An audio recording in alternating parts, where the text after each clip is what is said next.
He descended 2 kilometers underground and came back alive. Pavel Demidov reached the bottom of Veryovkina, the deepest cave in the world. Yet, he died at a depth of only 300 meters, in a neighboring cave on the Arabika Massif.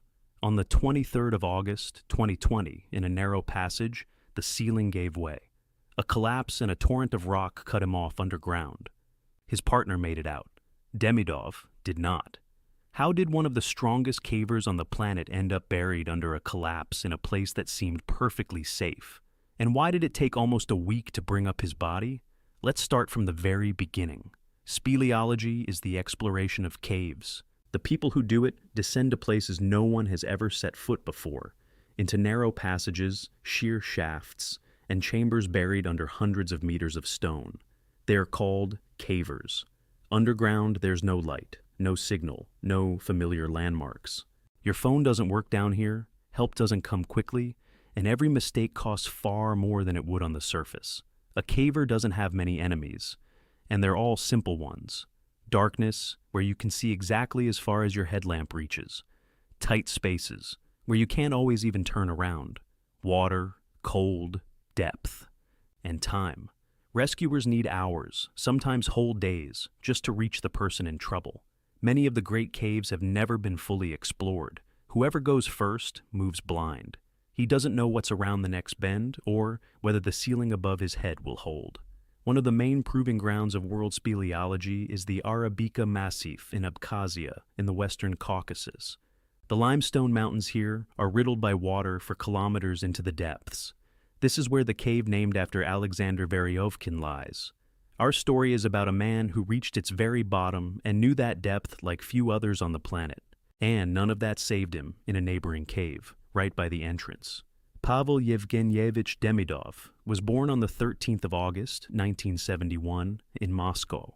At first, he was far removed from the mountains. He graduated from the Odessa Maritime Academy with a degree in navigation.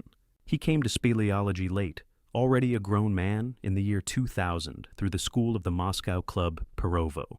His first cave was the Cave of the Lost, which he descended into that winter. Starting from scratch, Demidov quickly got drawn into the work underground. In 2002, together with a few like-minded people, he put together the Perovo Speleo team, a small group that would soon make a name for itself across the whole world. Over 2 decades, he passed through the most difficult vertical caves of the Caucasus, Napra, Kabu, and others, where the descent runs down hours-long cascades of shafts. In Moscow Cave, his team reached a depth of about 1,250 meters. For that work, in 2011, the group received the Alexander Morozov Medal, one of the highest honors in Russian speleology. From a beginner, Demidov had become one of the strongest explorers of deep caves in the country. But one cave became the great one for him, Veryovkina, on the Arabika Massif. Perovo Speleo came here year after year, pushing its boundaries downward meter by meter into the darkness. They advanced fast. In 2016, the cavers passed the mark of 1,000 meters. In August of 2017, they reached 2,204 meters, and Veryovkina overtook every known cave on the planet, becoming the deepest in the world. And in 2018, the team descended even lower, to 2,212 meters. There, the way was blocked by a sump, a stretch of passage flooded with water, which they named Captain Nemo. For that discovery, Perovo Speleo received an award from the International Union of Speleology. To grasp the scale, descending to a bottom like that and climbing back up takes an expedition weeks of continuous work underground. Demidov was one of the leaders of the group that reached the very lowest point. He knew from bitter experience how cave rock behaves at depth and what it can do. And that is what makes everything that happened next so bitter. From the outside, a cave looks like eternal, motionless stone. In reality, the rock inside it is alive and slowly moving. For thousands of years, water eats away at the ceilings, dissolves the limestone, washes the clay out from under the boulders, and loosens whole sections.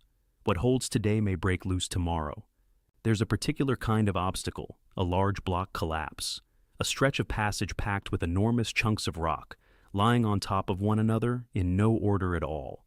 Between them are voids filled with gravel, clay, and sand. Cavers call rock like this live, It holds in an unstable balance and can shift from a simple touch, from a person's weight, from a single vibration. And when it goes, it isn't just the stone itself. A mud flow follows, a dense torrent of fine gravel, clay, and sand that clogs the passage and buries everything beneath it. In a narrow passage, there's almost nowhere to escape from a collapse like that. The walls are right there, there's no open space. The most dangerous of all is a first descent.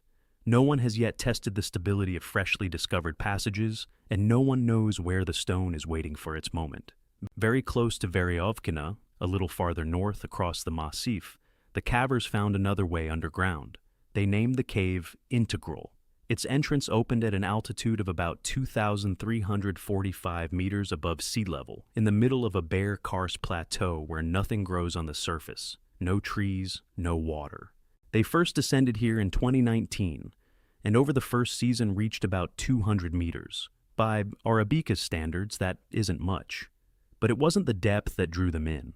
It was what might lie beyond. From its location and from how steeply the passage plunged downward, the Caverns suspected that Integral might turn out to be even deeper than Veryovkina. In other words, a chance at a new world record, at yet another deepest cave on the planet. In August of 2020, Pavel Speleo came to the plateau once again, to continue the first descent, to push down through passages no one had studied yet. Among them was Pavel Demidov, a veteran of Arabika, for whom these mountains had long become a second home.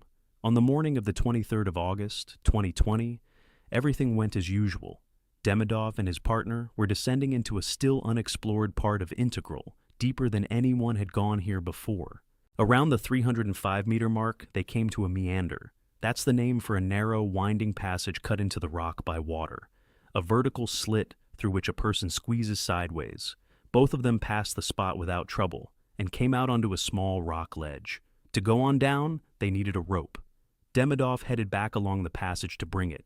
His partner stayed on the ledge, clearing it of loose rock, preparing a platform for the work ahead. There is, however, still confusion about the partner's name. In the news of the time, and in later encyclopedic references, it differs. And exactly who was the second man on the rope. The accounts contradict each other. But one thing is known for certain. In that narrow passage at a depth of 305 meters, there were two of them. And everything was going along as it normally would. And then, in seconds, it all broke off. Demidov was in the tightest part of the meander when the ceiling above him moved. That very large block collapse gave way. A huge boulder came down from above and sealed the passage in the exact spot where he was. And then, as always, the mud flow poured down. The narrow passage was jammed shut for good. At that moment, the partner was slightly off to the side, by the ledge, not in the slit itself. That's what saved his life. He too was hit by stones, but he managed to get out and pull away. Demidov had nowhere to go. In that narrow slit between the walls, he found himself at the very center of the collapse. There was no way to rescue him on the spot. The huge boulder and the mass of rock cut Demidov off completely. Between him and the exit now lay hundreds of meters of cave, vertical shafts, tight squeezes, and that stone, which no single person could budge. Pavel Demidov remained buried under the collapse at a depth of 305 meters. The partner faced a grueling journey to the top, alone, many hours of climbing to raise the alarm. He reached the surface, reported what had happened, and the news spread instantly through the world's caving community. They knew and respected Demidov there. Rescuers began converging on Arabika, cavers from Russia, Abkhazia, and other countries, along with members of the local emergency service. But underground rescue work is the longest and most dangerous of all. You can't drive up here, and you can't lower in a helicopter. The rescuers carry all their gear on their backs through the same meanders, drops, and collapses as the victim. Every meter toward the site of the collapse is hours in darkness, cold, and cramped space, under the constant threat of another cave-in. The most bitter part was clear from the very start. This was no longer about saving a living man, but about recovering a body from under the collapse, a task so hard that many of those who die underground are never brought back to the surface at all. The work of recovering the body began on the 26th of August. The main obstacle turned out to be that same boulder that had sealed the passage. Shifting it in a narrow space was nearly impossible. They dismantled the collapse by hand in a tight space where you couldn't turn around, and with constant vigilance because the rock overhead was still live. Only on the 29th of August was the body freed from under the stones. But that was only half the job. Bringing it up from a depth of 305 meters, through meanders, vertical shafts, and tight squeezes, took several more days. Dozens of people raised it upwards section by section, meter by meter, taking turns relieving one another. On the 1st of September, Pavel Demidov was brought to the surface. The next day he was flown down by helicopter toward Gagra. The whole operation stretched out over almost a week. That's how much time and effort one collapsed ceiling took. Pavel Demidov was 49 years old. He had given more than 20 of those years to speleology and reached the deepest caves on the planet. He was buried in Tver, where a monument was later raised, with the profile of the mountains and a cave passage plunging downward. Integral, the cave that became his last, was never explored to the bottom. The world record they had come here for stayed a dream. And in this very fate, there's a cruel irony. A man who descended to 2,212 meters and came back alive died at 300. A first descent always carries a risk that can't be calculated in advance. The stone underground remains the caver's most unpredictable enemy. With Pavel Demidov, our count begins, the count of those the cave kept for itself, of those who went down and never came back. How does a man die when he hasn't made a single mistake? On the 12th of February 2015, 50-year-old Gordon Aitken descends into Bullpot, a training pothole in the Yorkshire Dales, the kind of place where even beginners are taken. An experienced caver, he knows the route by heart. At a depth of around 65 meters at the top of the final pitch, a slab of limestone weighing more than a ton tears loose from the wall. It had hung there for centuries, and it broke away in the exact second he happened to be beneath it. No slip, no misstep, no chance. A block of loose rock and a man underneath it.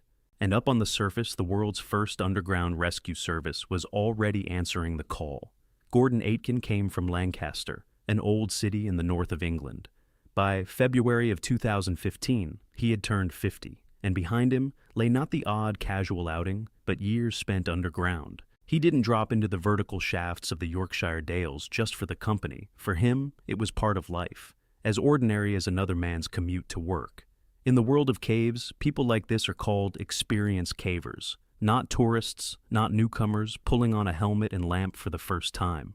Aitken knew rope descent techniques, understood his gear, could read the rock around him, where the stone held firm and where it was better not to lean. He grasped how water behaves inside a pothole and how a passage changes after rain. That kind of knowledge comes only with hundreds of hours underground. That's exactly why his story sits so heavily. It's easy to explain the death of someone who went into a cave unprepared, overestimated his strength, took a wrong turn. With Aitken, it's different. He was doing what he'd done dozens of times, on a route he knew by heart. Thursday, the 12th of February. An ordinary winter day in the Dales, damp, cold, entirely unremarkable. An experienced man gathers his gear almost on autopilot, checks the rope, the anchors, the light, and heads down into the dark, expecting nothing out of the ordinary. Aitken could not have known he was going down for the last time. To understand where he descended, you have to look at all of this land from above. The Yorkshire Dales is a hilly region in the north of England, and for British cavers it means roughly what the Alps mean to mountaineers. The capital of potholing, a place cavers travel to from all over the country in search of underground routes. The valleys of Kingsdale, Gill, and Wharfdale are known to anyone who has ever crawled beneath the ground on these islands. It all comes down to the rock. These hills are made of limestone, and limestone slowly dissolves in water. For thousands of years, rain and underground streams have gnawed vertical shafts down into it. That's how a pothole is born. Not a walk-through gallery cave, but a drop, a shaft. You don't walk in here, you descend on a rope, meter by meter, into the cold dark. Bullpot lies in the western part of Kingsdale, not far from the town of Ingleton, a classic training pothole around 80 meters deep. The descent doesn't drop in a single sheer fall, but in a cascade of 5 vertical shafts, which in English are called pitches, step after step, deeper down. Each stretch needs a rope, anchors, technique. Shafts like these are where cavers practice SRT, single rope technique, moving on one line, traverses along the wall, changeovers, deviations to swing clear of an outcrop. Bullpot isn't considered deadly difficult. Even groups of beginners work through it under the eye of instructors, but the cave has a character. In wet weather it becomes, as cavers say, sporty, more water, a livelier and harsher descent. And in a heavy flood, the lower shafts fill up, and then no one goes near it at all.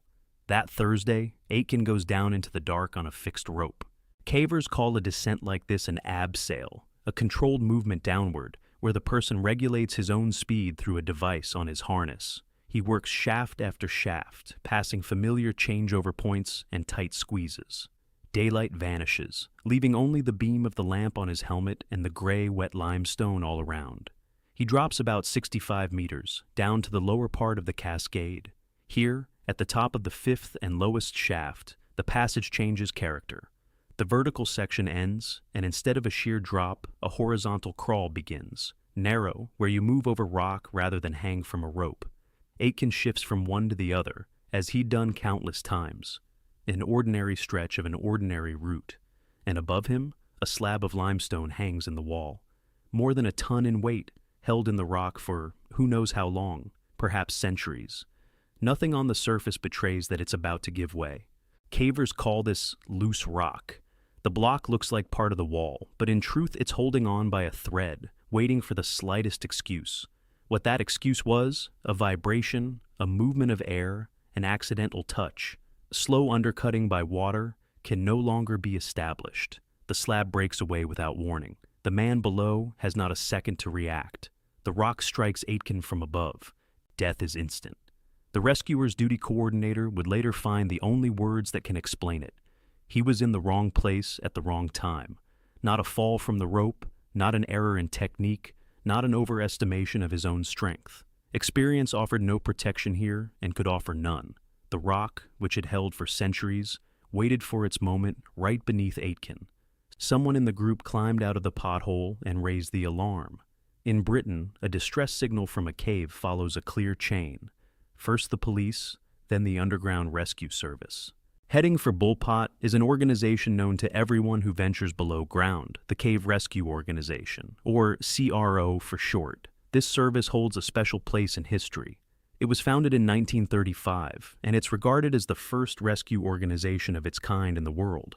Before it, nowhere had there been a team specially trained to pull people out of vertical shafts and flooded passages. The CRO's base is the village of Clapham in North Yorkshire, right at the heart of the cave country, a stone's throw from the valleys where trouble happens most often. The service is set up in an unusual way. The CRO is volunteers. Local people from the surrounding dales, one a mechanic, one a farmer, one a teacher. At a phone call, they drop everything and go underground. The organization lives on donations, yet it's fully built into the emergency system. If the police receive a report of an incident in a cave, it's the CRO they call. In a year, the CRO responds to 90 or 100 callouts, and far from all of them are underground. Walkers are forever getting lost in the Dales Hills. Over decades of work, the service has helped thousands of people. That February day, they weren't being called to rescue. Gathering at the entrance to Bullpot, the team already knew. This was about recovering a body from deep inside the pothole. There was no need to rush, but no one would call the work easy. Ahead of the volunteers lay long hours underground. Reaching the dead man turned out to be only half the job. Aitken's body lay at the top of the fifth shaft, right beside the very rock that had caused his death. They couldn't simply approach, lift him, and carry him out. The way was blocked by unstable stone, and beside it stood the wall from which one slab had already broken loose and another might follow. The rescuers took on the most dangerous thing there is in cases like this, clearing the rock. Meter by meter, they opened up the passage, prizing away and hauling out stones to reach the body and bring it to the surface. Every movement made with one eye on the ceiling and the walls. Overhead hung that same loose limestone, and no one could vouch that it would hold. To work in conditions like that is to knowingly crawl beneath the very thing that has already collapsed once. On top of all this came the ordinary conditions of the pothole, the cold of the limestone water, the tightness of a crawl where there's no room to turn, rock and tools passed hand to hand down a line, light from their own lamps and nothing more, and the constant awareness that there was no one left to save. There was only the duty to carry the man up to the surface, back to those who loved him. The whole operation took around 8 hours, 8 hours underground, clearing a rockfall in the cold and the cramped dark. The body was brought up through the same 5 shafts that Aitken had descended on his last day. Only now he was carried upward by other hands. The CRO volunteers train for years for work like this, and still every operation leaves its weight. They had pulled from beneath the earth not a stranger, but one of their own, a man of the same world, who had spent no less time under these hills than they had. And they did the thing that matters most to Caverns. They did not leave him in the dark. When the dead man was carried out into daylight, the story left the ground and moved into offices. Under British law, every sudden and unnatural death goes to the coroner. The coroner is an independent investigator into deaths. His task is not to find a criminal, but to establish 4 simple things: who died, when, where, and how. For this an inquest is held, a public inquiry. There is no prosecution in the room, no dock. The coroner hears from those involved, studies the report on the cause of death, listens to the rescuers, and at the end delivers a finding on the nature of the death. Almost every death underground in Britain passes through a process like this. In Gordon Aitken's case, the conclusion was unambiguous. The inquest ruled the event an accident. No crime, no one's fault, no error in equipment or technique, just a fallen piece of limestone and a man who happened to be beneath it in the one unlucky moment. The wording is dry, but behind it stands the essential truth. There is no one to blame. Aitken's death was added to the record of documented deaths of British Caverns, a short line among other stories just like it, where experienced, knowledgeable people were left behind underground. That, perhaps, is the hardest meaning of all. He was doing something familiar, something he was better prepared for than most, and it did not keep him safe. After that winter, Bull Pot remained the same training pothole. Groups still descend into it, practice their rope technique, climb back out. The cave had nothing to change. It simply exists in its own slow, stony time, where a slab may hold for centuries or may break loose tomorrow, and it leaves behind a sober reminder. Underground, experience lowers the risk, but it never removes it entirely. What if the most dangerous place underground isn't the depth, but the first couple of meters beneath your feet? In March 2006, an experienced caver named David Fig Briggs, 37 years old, climbed down into his own dig, Astonhill Swallet in England's Derbyshire, which his mates called Fig's Dig.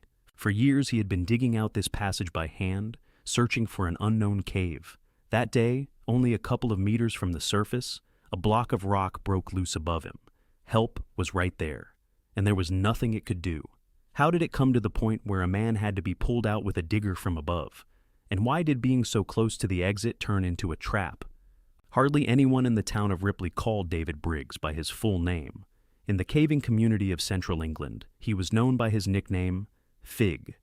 37 years old, an ordinary life up on the surface, work, home, and a second life, underground, where he returned again and again over many years. Going down into a cave had long stopped being a sport or a weekend pastime for him. It had become part of who he was. Darkness, tight spaces, and work in narrow passages he knew not from books, but with his own hands and knees. But he was known not as an ordinary caver who descends into caves that are already open. Briggs was a digger, one of those who don't walk ready-made routes, but instead, by hand, dig their own way into places where no passage yet exists.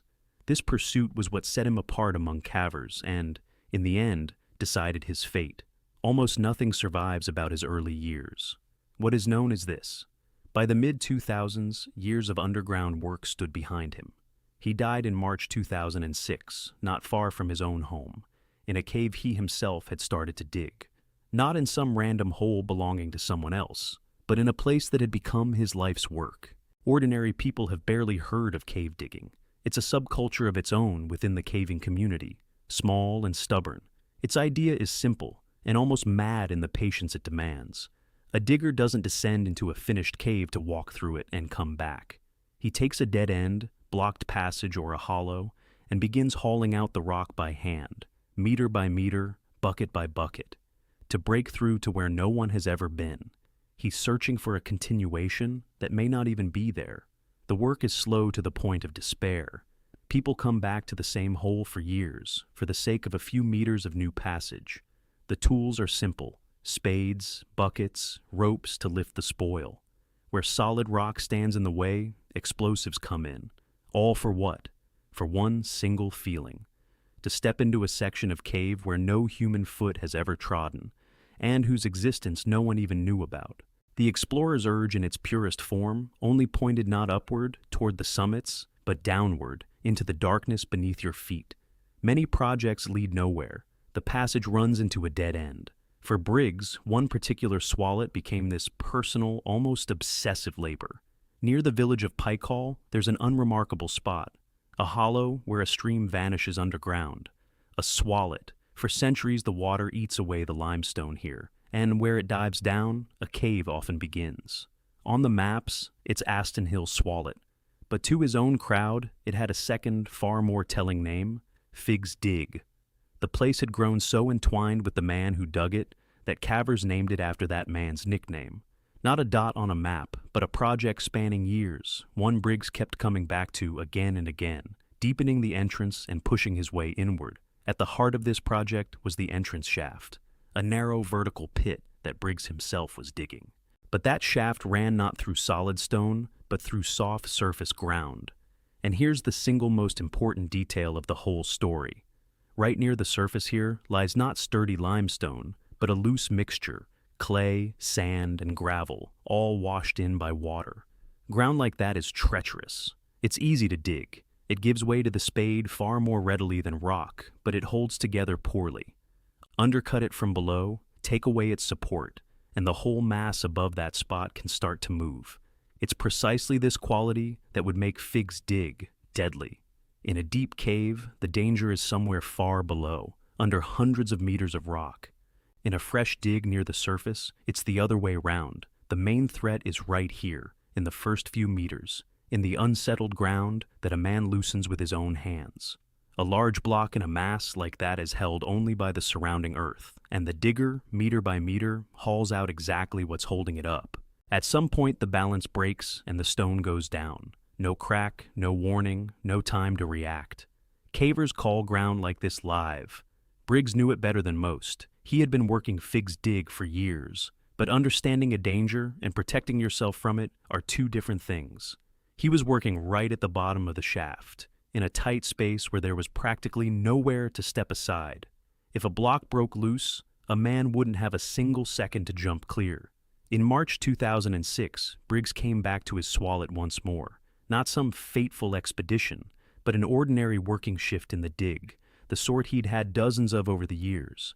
He went down not alone, but with mates. Projects like this are rarely run solo. Someone works below, someone takes and hauls up the spoil.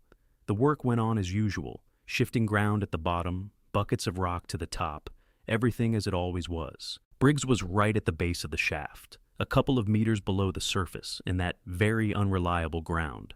And then the thing every digger dreads in a fresh dig happened. Above him, in the wall of the shaft, a block broke loose. The exact weight of the stone isn't given in the sources, but it was enough to settle everything in a single instant. The rock came down and covered Briggs at the bottom of the pit. No slow buildup of danger, no time to grasp the threat and pull back. It came down to fractions of a second. His mates were right there, only meters away. And this is the whole terrible trap of a cramped dig. Even when help is an arm's length away, doing anything is almost impossible. Shifting a heavy block by hand, in a narrow shaft, where you can't turn around and there's nothing to grip, was beyond them. What a minute earlier had been ordinary work turned into a disaster. All that was left was to call for help from outside. The Swallet stood in the countryside, with no signal underground. The lads climbed out, ran to the nearest farm, and used the farmer's phone to call the police. The message was as short as could be. There's a man underground, pinned by a fallen rock. Urgent help needed. The dispatcher set the standard chain in motion. The call went out through the emergency services, and those able to work in caves were sent to the scene. And all this time, Briggs remained below, under the fallen stone. At the bottom of the pit, he had dug himself. The first to arrive were the fire crew and cave paramedics. Medics trained to work not on the surface, but right inside a cave, in tight spaces and suspended. It was they who climbed down. The descent was hard. The shaft was narrow, choked with rock, all around it that same ground that could give way again at any moment. The medics reached Briggs and examined him as far as the tightness allowed. Their conclusion was the one already feared up top. Nothing could be done. David Briggs was dead. A collapse in an enclosed space had left him no chance, and help, for all its speed, physically could not have made it in time. From that moment, the nature of the operation changed. It was no longer about rescue, but about recovery. The most obvious way to bring the body up was the same route the medics had come down, up the entrance shaft and out. But that was exactly the route the rescuers ruled out. The reason lay in that same live ground that had caused it all. One block had broken loose. Nothing guaranteed that others wouldn't follow. Any work down below, digging around the spot, threading a stretcher, hauling upward, would force people to disturb that mass again, and the collapse could repeat, endangering the rescuers themselves. For the sake of someone who couldn't be brought back, no one could take that risk. The way out was suggested by the site of the tragedy itself. Briggs lay very close to the surface. That meant he could be reached not from below, through the shaky shaft, but from above, stripping the ground from the surface and bypassing the unstable zone altogether. To the Swallet, they brought a machine unthinkable in an ordinary cave rescue, a JCB digger. What a man had dug by hand for years now had to be opened up by a machine. The bucket went down layer by layer, carefully, so as not to disturb the unstable mass. In charge of it all was the Derbyshire Cave Rescue Organization, the local volunteer service. This time, they were helped by the Derbyshire Fire and Rescue Service and the police. The fire crews provided equipment and safety. The police handled the paperwork and secured the site. The operation took about 7 hours of continuous methodical work toward a single goal: to recover a lost comrade without losing anyone else. Bucket by bucket, the pit dug from the surface reached the required depth, and the body of David Briggs was lifted out, through a fresh breach cut down from above. There was a bitter logic in it. A man who had devoted himself to gnawing his way into the earth by hand in search of the new was pulled out from under it by a machine digging that same earth in the opposite direction. The story's ending holds no mystery at all. Briggs's death was ruled an accident, no crime, no fault of anyone else, only a block that broke loose in loose ground that in an instant turned against a man. And the most bitter thing in that verdict, the very thing that made the Swallet promising for a digger, was what killed him. The soft rock gave way easily to the spade, and just as easily, it came down. There is a heavy irony in this fate. Briggs died in a cave that bore his own nickname. One and the same Swallet took from him both years of dogged work and, in the end, his very life. His case is a quiet but weighty reminder to the caving community. Digging near the surface looks, from the outside, more harmless than descending into a deep vertical cave. Daylight is almost in sight. What danger could there be here? Yet it's precisely these first meters, in ground loosened by hand, that can be the most treacherous. Neither experience, nor years underground, nor knowing his own Swallet saved Briggs from the simple physics of a falling stone.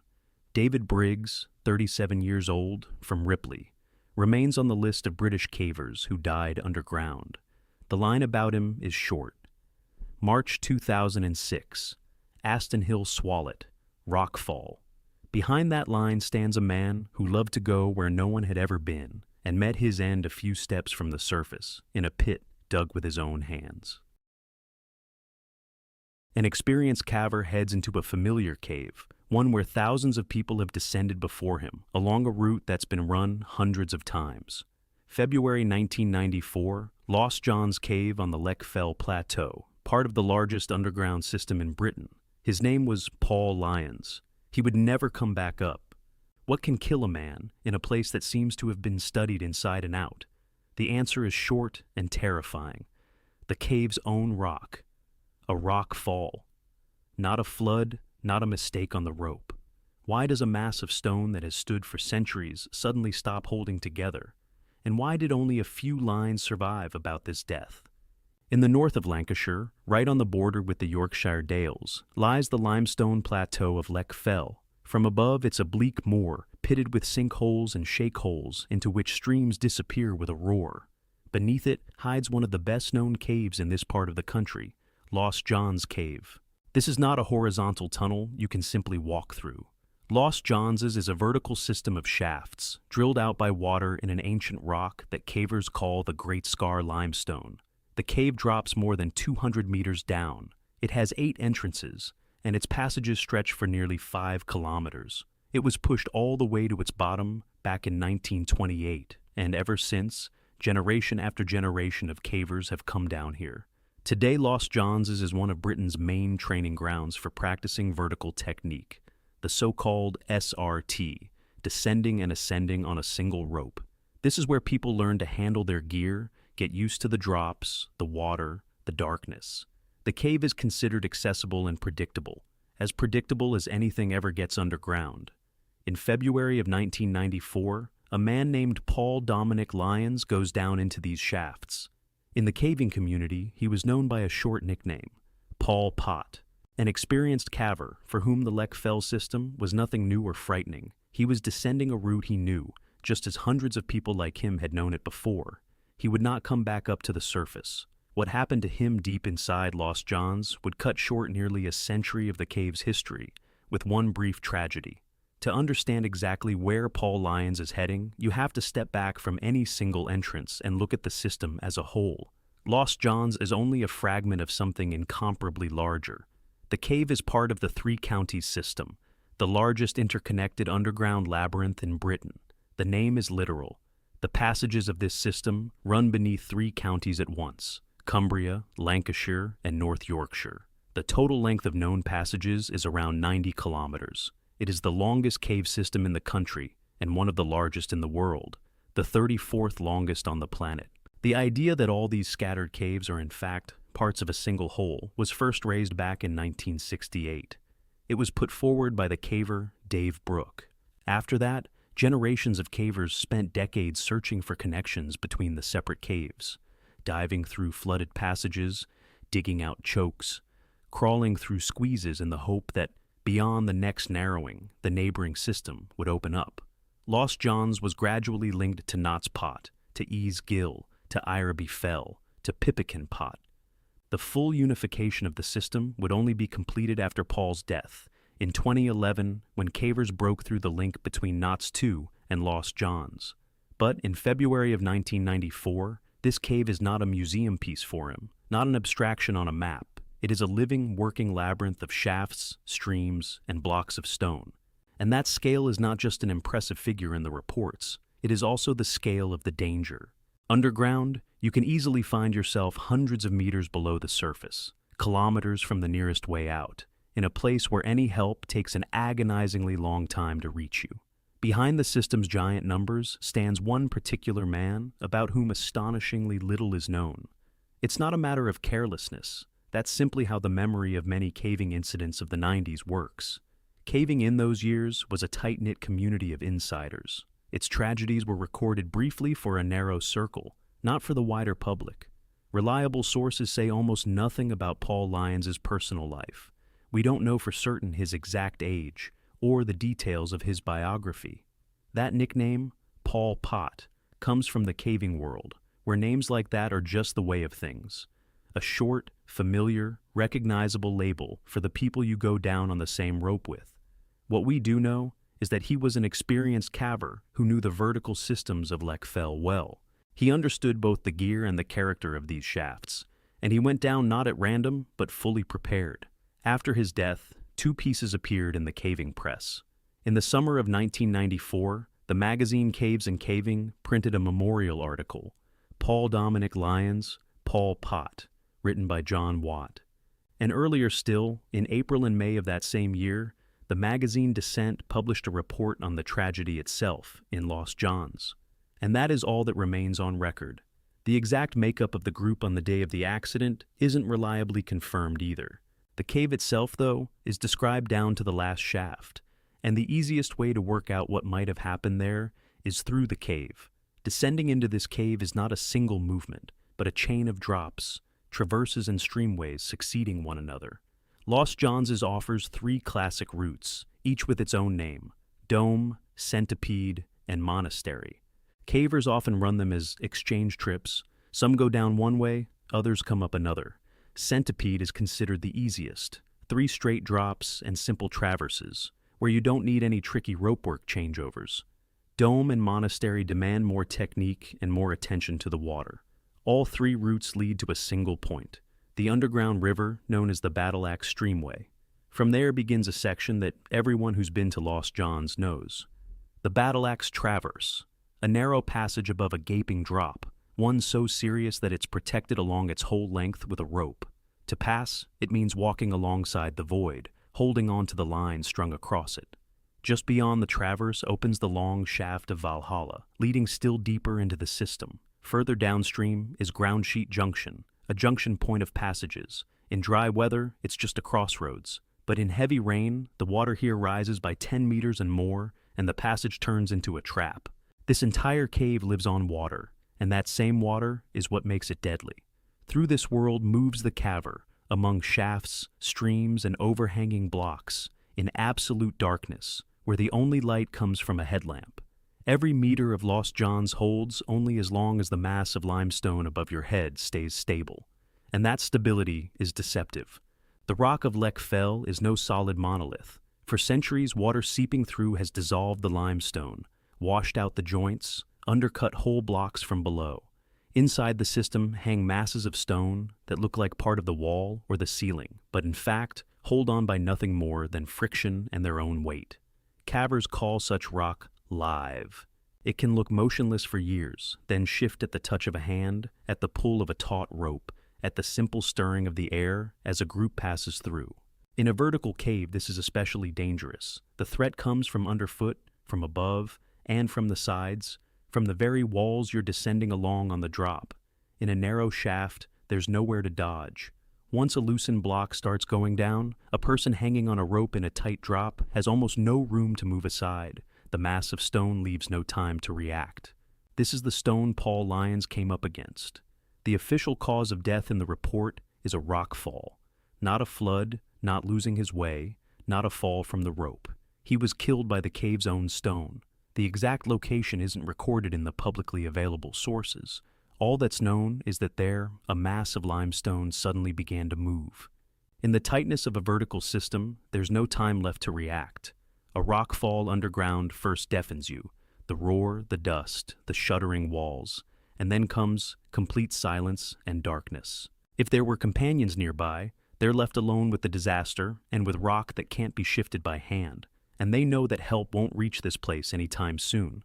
For Paul, this accident proved fatal. So ended his last descent into the cave he knew.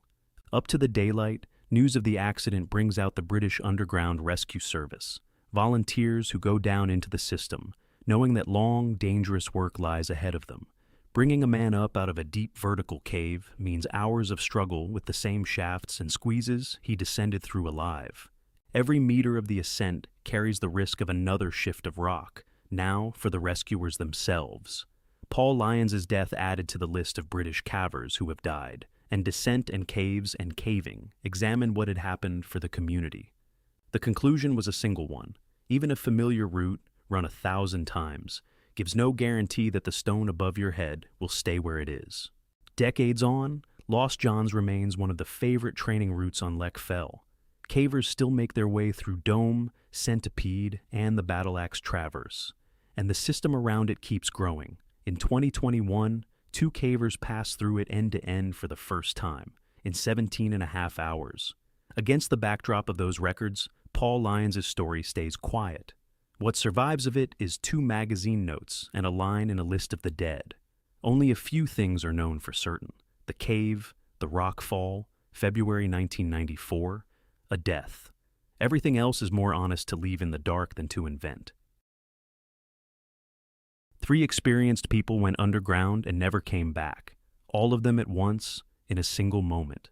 On the 7th of May, 1988, Janet Barnfield, Michael Priest, and David Simpson descended into Gill Caverns, the largest underground labyrinth in Britain. In its far corner, near the area known as Stop Pot, hours of travel from the entrance, a loose mass of limestone hung above their heads. What made 1,000-year-old rock give way at that exact instant? And why did the rescuers understand from the very start just how slim the chances were of finding the group alive? This is the story of one of the most devastating rockfalls in Britain's caves. Beneath the green hills of northern England hides a vast web of passages, not a single cave, but many, stitched together over decades of exploration. This is Gill Caverns. Around 66 kilometers of galleries, shafts, and underground streams run off into the darkness below the pastures. Some of them are so flooded that you can only get through with diving gear, plunging into cold black water. This system is part of an even larger formation lying under 3 counties. But Gill stands apart in its own right. Its name is known to everyone who goes underground. For British cavers, it is a legend, a place they dream of reaching. It is also a place where it is easy to get lost. Junctions lead off to the sides, dead ends drop away into blank walls, and the ceilings repeat themselves until you can no longer tell where you have already been. A person with a map and experience reads this labyrinth like a book. A person without them is lost after a couple of turns. Thousands of people have walked these galleries and come back up, to the light and the wind. The system draws you in with its sheer scale. You could explore here for years and still not see all of it. But a great cave comes at a price. The further you go from the entrance, the longer the way back, and the smaller your chances of quick help if something goes wrong. Into this labyrinth, one day, 3 experienced people descended. They never came out. To understand where they ended up, it is worth going back more than 40 years. On the 29th of September, 1946, 2 explorers, George Corns and Bill Taylor, found a tiny hole on a hillside with air flowing out of it. The draft betrayed an emptiness below. They widened the gap, and it opened straight into a shaft 34 meters deep. That was how the first entrance to the system appeared. Lancaster Hole. What followed was decades of work. Cavers pushed deeper for weeks and months, marking each new meter. Down below, they found the underground course of the Gill River, the main watery artery that had carved its way through the limestone. Above the streambed, they discovered dry galleries, abandoned by the flow thousands of years ago.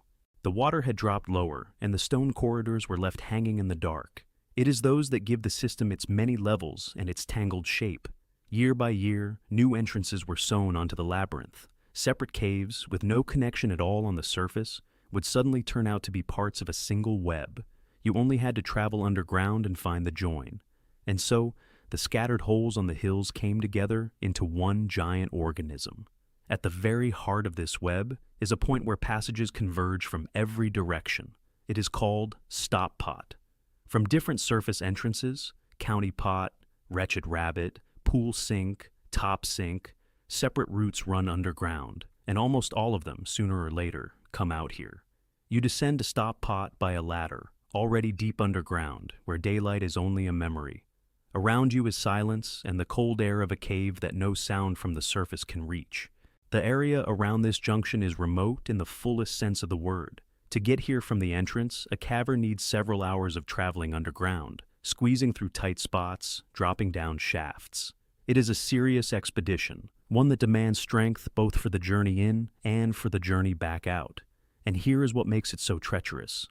You are alone with the rock, and hours of tight passages and water separate you from the nearest help. It was here, to Stop Pot, that the 3 cavers were headed. On the 7th of May, 1988, Janet Barnfield, Michael Priest, and David Simpson entered the system. 3 grown, experienced cavers. People who knew how a cave behaves, how to read the ceilings, and how to pace their strength over a long journey. Little is known about their lives, but one thing can be said for certain. They went in knowing what they were doing. Their route led to that very deep section near Stop Pot. Part of the passages here runs through a geologically unstable zone, where the limestone is cut by an ancient fault. The rock holds less firmly than it seems. The beds are split by cracks, and individual blocks rest on one another, held only by friction and the weight of the neighboring stones. On the outside, it looks like an ordinary gallery, the same walls, the same roof. But behind that calm appearance lies a tension that has been building for thousands of years. The group moves through a narrow stretch of passage. Above their heads is not solid rock, but a jumble of blocks, one that needs only the slightest shift of balance. The collapse comes without warning. No rumble to give them time to leap aside, no cracking. In the fault zone, the limestone simply loses its footing, and the blocks tear away downward. What had stood for thousands of years in a fragile balance lets go all at once. The mass of stone buries the stretch of passage exactly where all three of them are at that moment. The narrow corridor leaves no space to escape into. The walls are close, the roof is low. The fall comes down on the whole group at the same instant. The death of all three under a single collapse is one of the rarest events in the history of British caving. Usually a tragedy underground takes one, more rarely two. Here the cave took a whole group with a single movement of stone. Neither experience nor equipment nor knowledge of the system meant anything against the mass of falling rock. And even if some faint hope remained, distance made it a ghost. Between the dead and the surface lay kilometers of dark passages. Up above, no one yet knew what had happened. Every underground trip has an invisible deadline, the hour by which the group is meant to be back. It passed, and the three did not surface. Calm gave way to worry. Something had gone wrong underground. They called the Cave Rescue Organization, the volunteer cave rescue service that this part of the country turns to for cases like this. Its people knew the Gill system no worse than those they were going in to find. That was exactly why they understood the central problem of this call-out: the distance and the depth. Rescuing here is not a matter of racing to the scene in minutes. To reach Stop Pot, you have to work your way through that same system for hours, dropping down shafts, forcing through water-filled tight spots, and not traveling light. Every meter of rope, every board for shoring up the roof has to be dragged along on your back through the cramped passages. Even on the way in, it was clear to the rescuers what they were heading towards: a collapse in a remote part of the system, a missing group, and the hours that had passed since the alarm. What lay ahead was not a rescue but a long and dangerous job in the depths of the labyrinth. At the scene, the rescuers were met by a mass of collapsed rock that had blocked the passage. It would have to be cleared by hand, in cramped space, by the light of head torches, in the cold and the wet. No machinery could be hauled here, kilometers underground. Only hands and care. Each block could not simply be dragged aside. Disturb the fragile balance and the roof might come down again. So the work went slowly. Remove a stone, shore up the section it exposed, and only then move on. Digging, shoring, digging again. Hour after hour. The whole time, the zone stayed dangerous. The fault that had caused the collapse had not gone anywhere, and the rock above the rescuers' heads could tear loose a second time. They worked beneath the very overhang that had killed the people they were searching for, and still they did not turn back. Those they were digging towards were beyond saving. Everyone understood that. But the underground brotherhood does not leave its own behind. The rescuers risked themselves to bring their comrades back to the surface. After many hours of digging, the bodies of all three were recovered. They were carried up by that same long route. Through the shafts, the tight spots, and the galleries the group had traveled in the opposite direction only a day before. News of what had happened struck the British caving community with rare force. The world of caving is small. Here many people know one another from clubs and shared descents. The loss of Janet Barnfield, Michael Priest, and David Simpson became a personal one for hundreds of people. Gill now entered another list as well, that of the gravest tragedies of the underground world. One of those stories told on a descent, in a low voice. After '88, people began to think differently about zones prone to collapse. Cavers judge the risk more strictly wherever the limestone is cut by a fault and holds unreliably. Such living sections are more often skirted around, or passed with double the care, remembering how one narrow stretch of passage near Stop Pot had ended. Gill itself stayed the same. Explorers still descend here. But now the system also holds the memory that the underground world does not forgive carelessness. Stone gathers overhead across thousands of years and comes down in a fraction of a second. Janet Barnfield, Michael Priest, and David Simpson remain forever part of the story of this system. Three who went into the labyrinth and did not come back out of it. One cave in the quiet hills of Somerset, and two deaths, separated by 23 years. In 1963, a young woman died here on her very first descent, killed by the cold.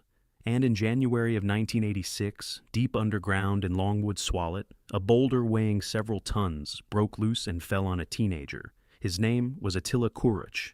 He was 16, and he had only recently started going underground. What makes the rock overhead deadly here, on the Mendips in particular. And why is there no protecting yourself from a death like this beneath the surface? The descent began like hundreds of others. It was never meant to be his last. In the southwest of England, in the county of Somerset, runs a low limestone ridge, the Mendip Hills. On the surface they look like gentle green slopes, sheep pastures, and scattered villages.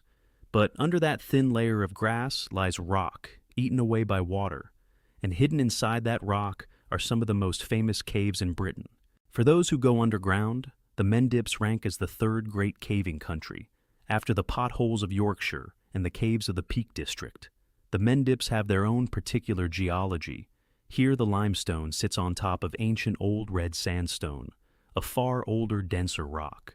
Rain and streams run down off the sandstone slopes and keep rolling until they reach the boundary with the limestone. There the water finds a crack and vanishes underground. The place where a stream dives from the surface into the depths has its own Mendip name, a swallet, a swallowing sinkhole. In the old local speech, a slocker. From there, the water does all the work. Century after century it gnaws at cracks, dissolves the stone, and builds passage after passage. The caves of the Mendips are living stream beds, not dry tunnels.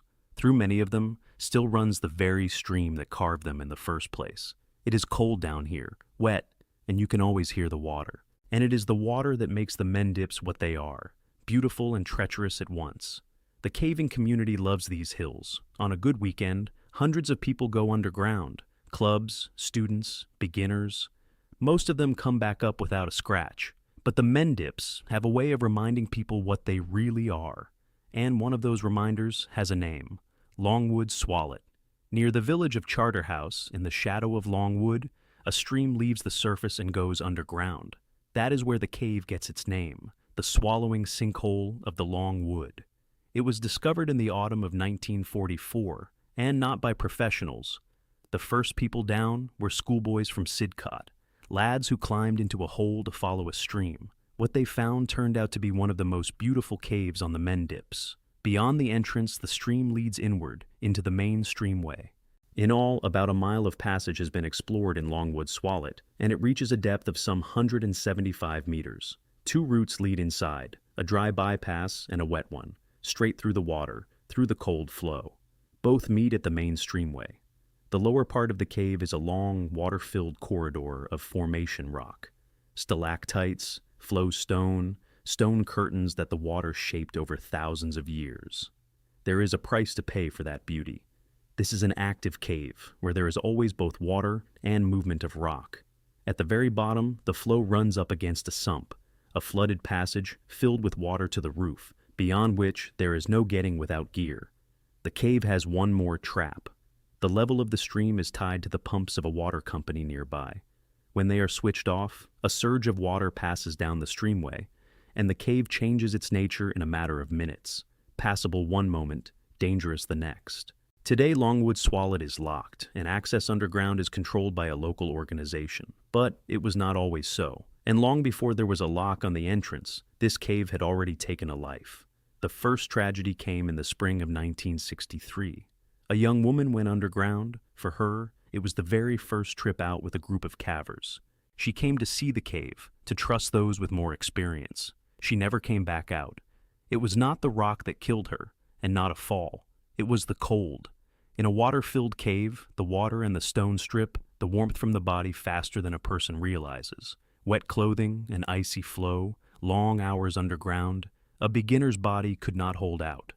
By the time it became clear how serious it all was, it was already too late to save her. The local press responded grimly. The papers called it a story of the Cave of Death, and the headlines spoke of a girl who died on her first descent with cavers. For the small towns of Somerset, it came as a shock. Then everything went quiet. There followed years of ordinary caving life, club trips, training for beginners, journeys to the sump and back. The memory of 1963 stayed on as a line in the record. For 23 years, the cave took no one. And then it took a second, again a beginner, again someone led underground by the experienced. But this time, it was not the cold that killed him. The second was named Attila Kurucz. He was 16 years old. He was a venture scout, a member of the senior scouting program for teenagers, and he had only recently started caving. In the record, he is described as a beginner, very tall for his age, but with little caving experience. That January day was one of his first serious descents. That changes the whole story. The person who died underground was not a seasoned caver who knew what he was walking into, but a schoolboy who had been brought there by his elders. He put his trust in the experienced, exactly as the young woman had trusted them back in 1963. Beyond that, the details break off. Of his family, of where he came from, of what drew him to caves, there is almost no information, and it would be dishonest to invent a personality for a real human being. We will tell only what the sources confirm. Around the 11th to the 13th of January, 1986, Attila Kurucz was underground in Longwood, Swallet. Beforehand, there was nothing to mark this descent out. An ordinary winter outing of a group of cavers in a cave ordinary for the men dips. No one was setting records, no one was pushing into the unknown. The whole of Kurucz's story compresses into a few minutes, one short stretch of the way on which this life was cut short. January is not the best time for Longwood Swallet. In winter, the water-filled caves of the men dips fill to the limit. Meltwater and rain drain underground, and the streams gather force. And the water here does not only flow, it works. It undercuts the footings of boulders, washes clay and gravel out from beneath their supports, weakens what yesterday seemed solid. That is exactly what makes so-called loose rock so dangerous in a cave like this. It is a boulder that lies without any reliable support, held in place by friction, by a balance ready to collapse at the slightest nudge. In a dry cave, it can rest like that for decades. In a water-filled one, the reckoning runs differently. One wrong touch, one extra liter of water beneath the support, and the balance is gone. And in Longwood Swallet, the rock takes that very surge from the pumps day after day. A person underground can barely see any of this. The boulder overhead looks like part of the roof, the wall like solid rock. The beam of a lamp picks out the stone, but it will not show that there is a void behind it, that the footing has been undercut, that the whole mass is hanging on by a thread. Most of the time, the rock stays where it is, but a boulder that has lost its support breaks loose without warning, silent right up to the impact. The group moved through the cave the way thousands of cavers had moved before them. The light of headlamps, the noise of water, the familiar shapes of walls and roof. Attila Kurucz moved along with the rest. And then, the rock came alive. A boulder that, until that instant, had seemed a part of the cave broke loose and crashed down, straight onto Kurucz. Between the standing figure and the falling stone passed a fraction of a second. That is not enough time for anything, not to step aside, not to react in time. And it was not only about time. On the surface you can step away, find cover. In a tight cave passage there is no room for that. The walls are close, the roof is low. In such conditions the teenager had no chance to dodge. The inquest later gave the cause of death as injuries sustained in the rockfall. For those who were beside him, it all happened in an instant. Kurucz's companions could do nothing. Against a boulder of several tons, neither reflexes nor equipment are any help. There was no way to see the danger coming, and nothing left to put right. And so, Longwood Swallet took a second life. And for the people around him, the hardest stretch of the day was only beginning. Word of what had happened still had to be carried up from underground. Someone from the group climbed back up through the cold, the water and the darkness to call for help. On the men dips, as in other British caving regions, there are rescuers of their own, volunteers ready to go underground in any weather. But carrying a body out of an active cave is heavy, dangerous work. Narrow passages, water, vertical stretches, and a person has to be carried through every meter that is hard going, even unburdened. And above the rescuers hangs the same unstable rock that had already claimed a life. Every meter of the climb threatened a fresh fall. In the end, Attila Kurucz was brought back up to daylight, and the cave was locked shut once more behind them. The death made its way into the caving record of Britain. In its 68th issue, Descent magazine ran a short note. A falling boulder kills a caver on the men dips. On the 13th of January, the Bristol Evening Post led with the headline, Venture Scout Dies in Cave Rockfall. And at the end of March came a second piece, reporting the coroner's inquest, which called it the senseless death of a young caver. The name of Attila Kurucz took its place in the country's general list of cavers lost underground, And so Longwood's Swallet gained a second line in its grim chronicle, and both of those it took came underground as beginners, a young woman on her first descent, and a 16-year-old scout.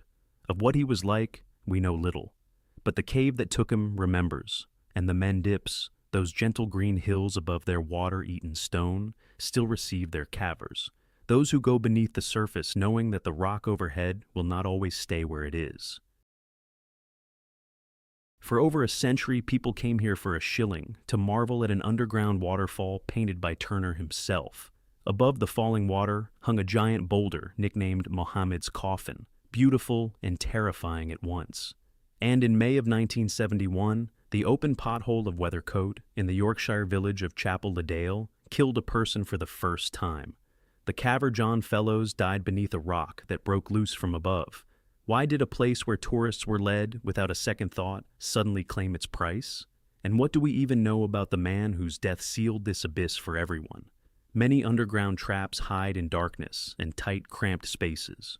Weathercote Cave is different.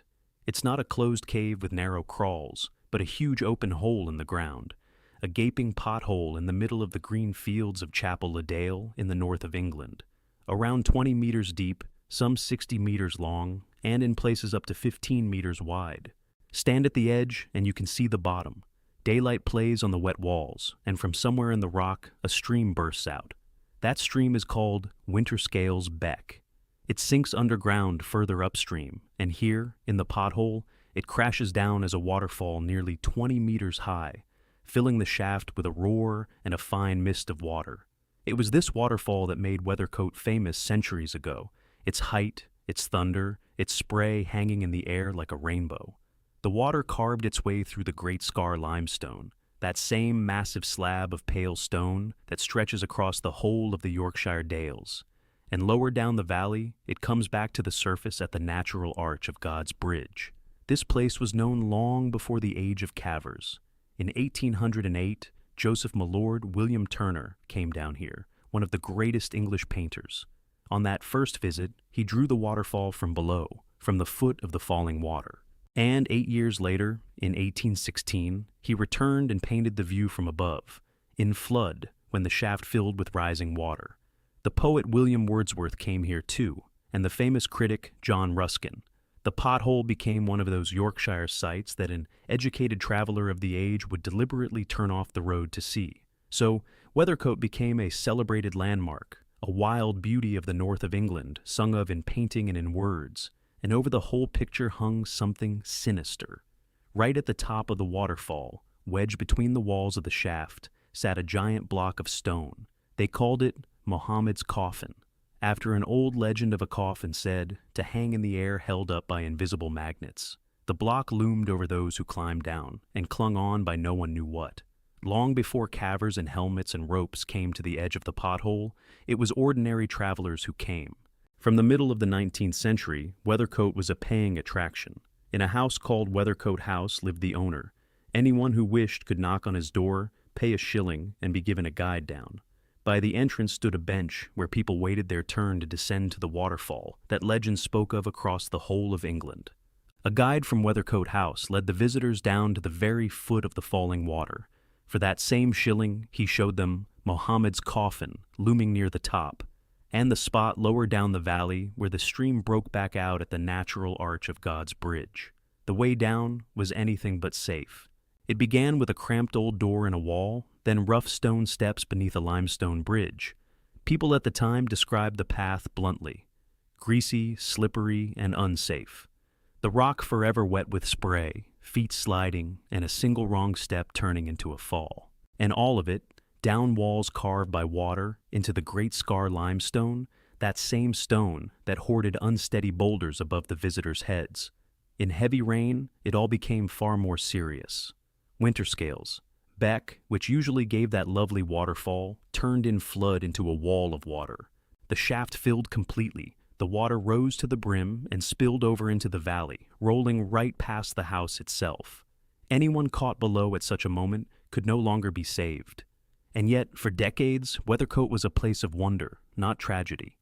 People climbed down, gasped, paid their shilling, and left. Beauty and danger lived side by side here for so long that the threat was simply forgotten. Before 1971, the pothole had no notorious death. Later, in place of the curious travelers came the cavers. The Yorkshire Dales, where Chapel-le-Dale lies, had long been known as a country of limestone potholing. In the 60s and 70s, caving clubs explored these holes in earnest, dropping into them on ropes. Weathercote drew them in particular, to descend to the foot of the waterfall, to stand beneath the falling water, to see Mohammed's coffin from below, a small goal of its own, beautiful and alluring. The pothole demanded no hours of crawling in the dark, yet it offered a real vertical drop and living water. One of those who came here was John Fellows, a visiting caver apparently connected with the Northern Pennine Club. An obituary for him would later appear in that club's bulletin. Nothing survives of his age, the details of his life, or what brought him to this shaft on that particular day.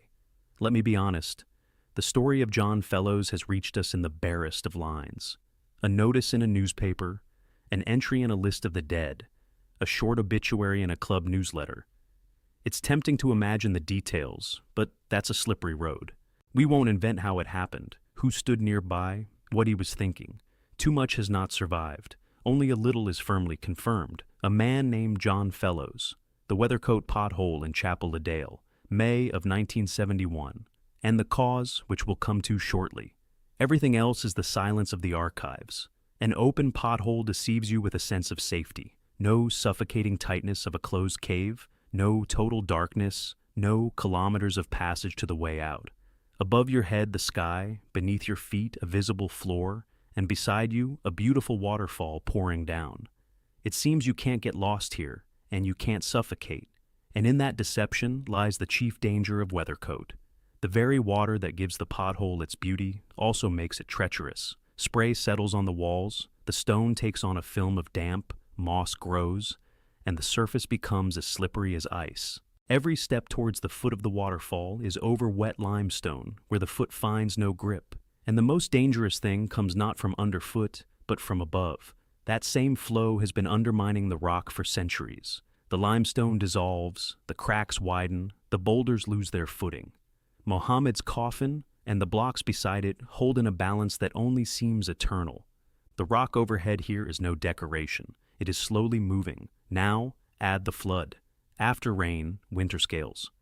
Beck swells in a rush, a thin trickle becoming a roaring torrent in minutes. The water hammers the walls, tugs at boulders already unsteady, tears loose whatever was holding on by a thread. In moments like that, the pothole turns into a trap. Put it all together. Slippery limestone underfoot, unsteady boulders overhead, a flood that tears them loose in minutes, and all of it in the open, in broad daylight, where nothing seems to foretell disaster. That, it seems, is how the life of John Fellows was cut short. So, May of 71, John Fellows descends into the Weathercote shaft, to that same waterfall the painters drew, beneath those same wedged boulders. How many people were with him? What route he took down? Not established. There's no honest way left to reconstruct it. One thing is known. A falling rock cut the descent short. In the shaft, the stone broke loose, and Fellows died beneath a block that dropped from above. One moment, and it was over. On the 10th of May, 71, the Newcastle Journal ran a short notice under the headline, "Caver Hurt." Behind those spare lines lay a tragedy in that same pothole where, for more than a century, curious tourists had been led without a care. In the official list of British caving deaths, the cause is recorded with the utmost brevity. Rock fall. 2 words, where there was a life. And behind them, everything. An attraction that seemed safe took its price with stone from above. Whether it was a fragment of Mohammed's coffin or a block from the wall, at what hour it happened, whether anyone tried to help, unknown. But the outcome leaves no doubt. They said their farewell in their own way. In August of that year, the Bulletin of the Northern Pennine Club came out, issue number 38, with an obituary of John Fellows, a short note among the news of expeditions, no details of the rescue effort, no course of the coroner's inquest, no exact circumstances have the sources preserved. This is no carelessness in the telling. It is the limit of what has reached us across half a century. For the place itself, this death was a turning point. For more than a century, Weathercote had welcomed anyone willing to pay a shilling and go down to the waterfall. In the spring of 71, the era ended. The pothole was closed to free access, now only by arrangement with the owner. The landmark that Turner had painted slipped from beneath the public's feet. Today, Weathercote is still one of the most beautiful potholes in Yorkshire. The same waterfall, the sheer walls, the boulder hanging overhead, and the same quiet threat of falling stone that once claimed its own. Little is known of John Fellows, but his death sealed this abyss for everyone, and reminded us of the price of the beauty found here. Deep inside Britain's Gill system, there's a chamber named after a man who died there. Who was he? In August of 1969, an experienced caver named Duncan Glasfurd descended beneath the hills of the Yorkshire Dales, and far from any exit, he was buried by a fall of rock. He had only just been celebrating a triumph at the far sump. A few days later, he was gone. All that's left of the tragedy is a single line in a list of the dead, and a chamber underground that carries his name. What lies behind that one line? Let's try to piece together a story that time has almost erased. The chamber is called Glasfurd's Chamber. Cavers pass through it as they follow the route, and few of them know whose memorial they're walking past. His surname is Scottish. In the records, it's forever getting mangled, sometimes written Glasfurd, sometimes Glasfurd, when the correct spelling is Glasfurd. And that confusion is where the whole thing begins, because painfully little documentation of the tragedy itself has survived. In the official register of British cavers who died underground, his death is marked with one short line. August of 1969, the Gill system, cause of death, rockfall, a stone that came loose and came down. This is the very same Gill system where, nearly 20 years later, in May of 1988, 3 people would die at once under a sudden collapse. That triple tragedy is well remembered. People still talk about it today. But Glasfurd found his place on this grim list much earlier, long before those 3, all the way back in '69. And his story has all but dissolved into time. What remains of it are fragments, a line in a register, that one chamber, a handful of other people's memories. No exact date, no age, no reliable club name. And it's from these fragments that we have to reconstruct what happened. To understand where Glasfurd went, you have to picture the space that swallowed him. Gill isn't a cave in the ordinary sense of the word. It's tens of kilometers of tangled passages, chambers, and shafts beneath the hills of the Yorkshire Dales, part of the largest underground labyrinth in Britain. The layout of the system, the story of its discovery, the sheer scale of it, all of that has been covered separately, in detail. What matters more here is something else, the very nature of the place. The limestone here has been eaten away by water over thousands of years. Because of that, the system is never still. Somewhere it's dripping, somewhere an unseen stream is roaring, somewhere a draft is pulling through. Passages open out into high chambers, then pinch down into squeezes you have to shove through sideways or on your belly. Water is the real master down here. In heavy rain, the level rises fast, and a dry passage turns into a trap within minutes. And it isn't the only danger. Above a caver's head are roofs made of boulders that have been piling up for thousands of years. Some of them are holding on by little more than a promise, jammed against one another. Cavers call rock like this live rock. Here, even the most experienced person is only ever a guest. Every meter you cover demands skill, attention, and luck. Gill doesn't forgive haste or overconfidence. And it was into these galleries that Duncan Glasfurd kept coming back, again and again. Glasfurd was no stranger underground. By the accounts of those who went alongside him, he was an experienced caver who went down in the company of people just as devoted as he was. He knew the system, its passages, and its dangers. What drew him down wasn't a beginner's bravado, but the calm, deliberate curiosity of an explorer. More than anything, he was pulled to the places where the trodden routes end and the unknown begins. It's on the edge of the system that real caving lives, the fight for every new meter, the descent into places almost no one has reached before you. At the end of August of 1969, Glasfurd and his companions achieved the very thing people go underground for. For the first time, they reached the sump in Gavel Pot. This is a neighboring entrance into the same vast underground drainage as Gill. The waters of these passages are joined beneath the hills into a single network. A sump is a flooded stretch of passage, where the gallery goes completely underwater. To reach a sump is to reach the very farthest limit, the underground dead end beyond which you can only go with diving gear. For a caver, that's a genuine victory.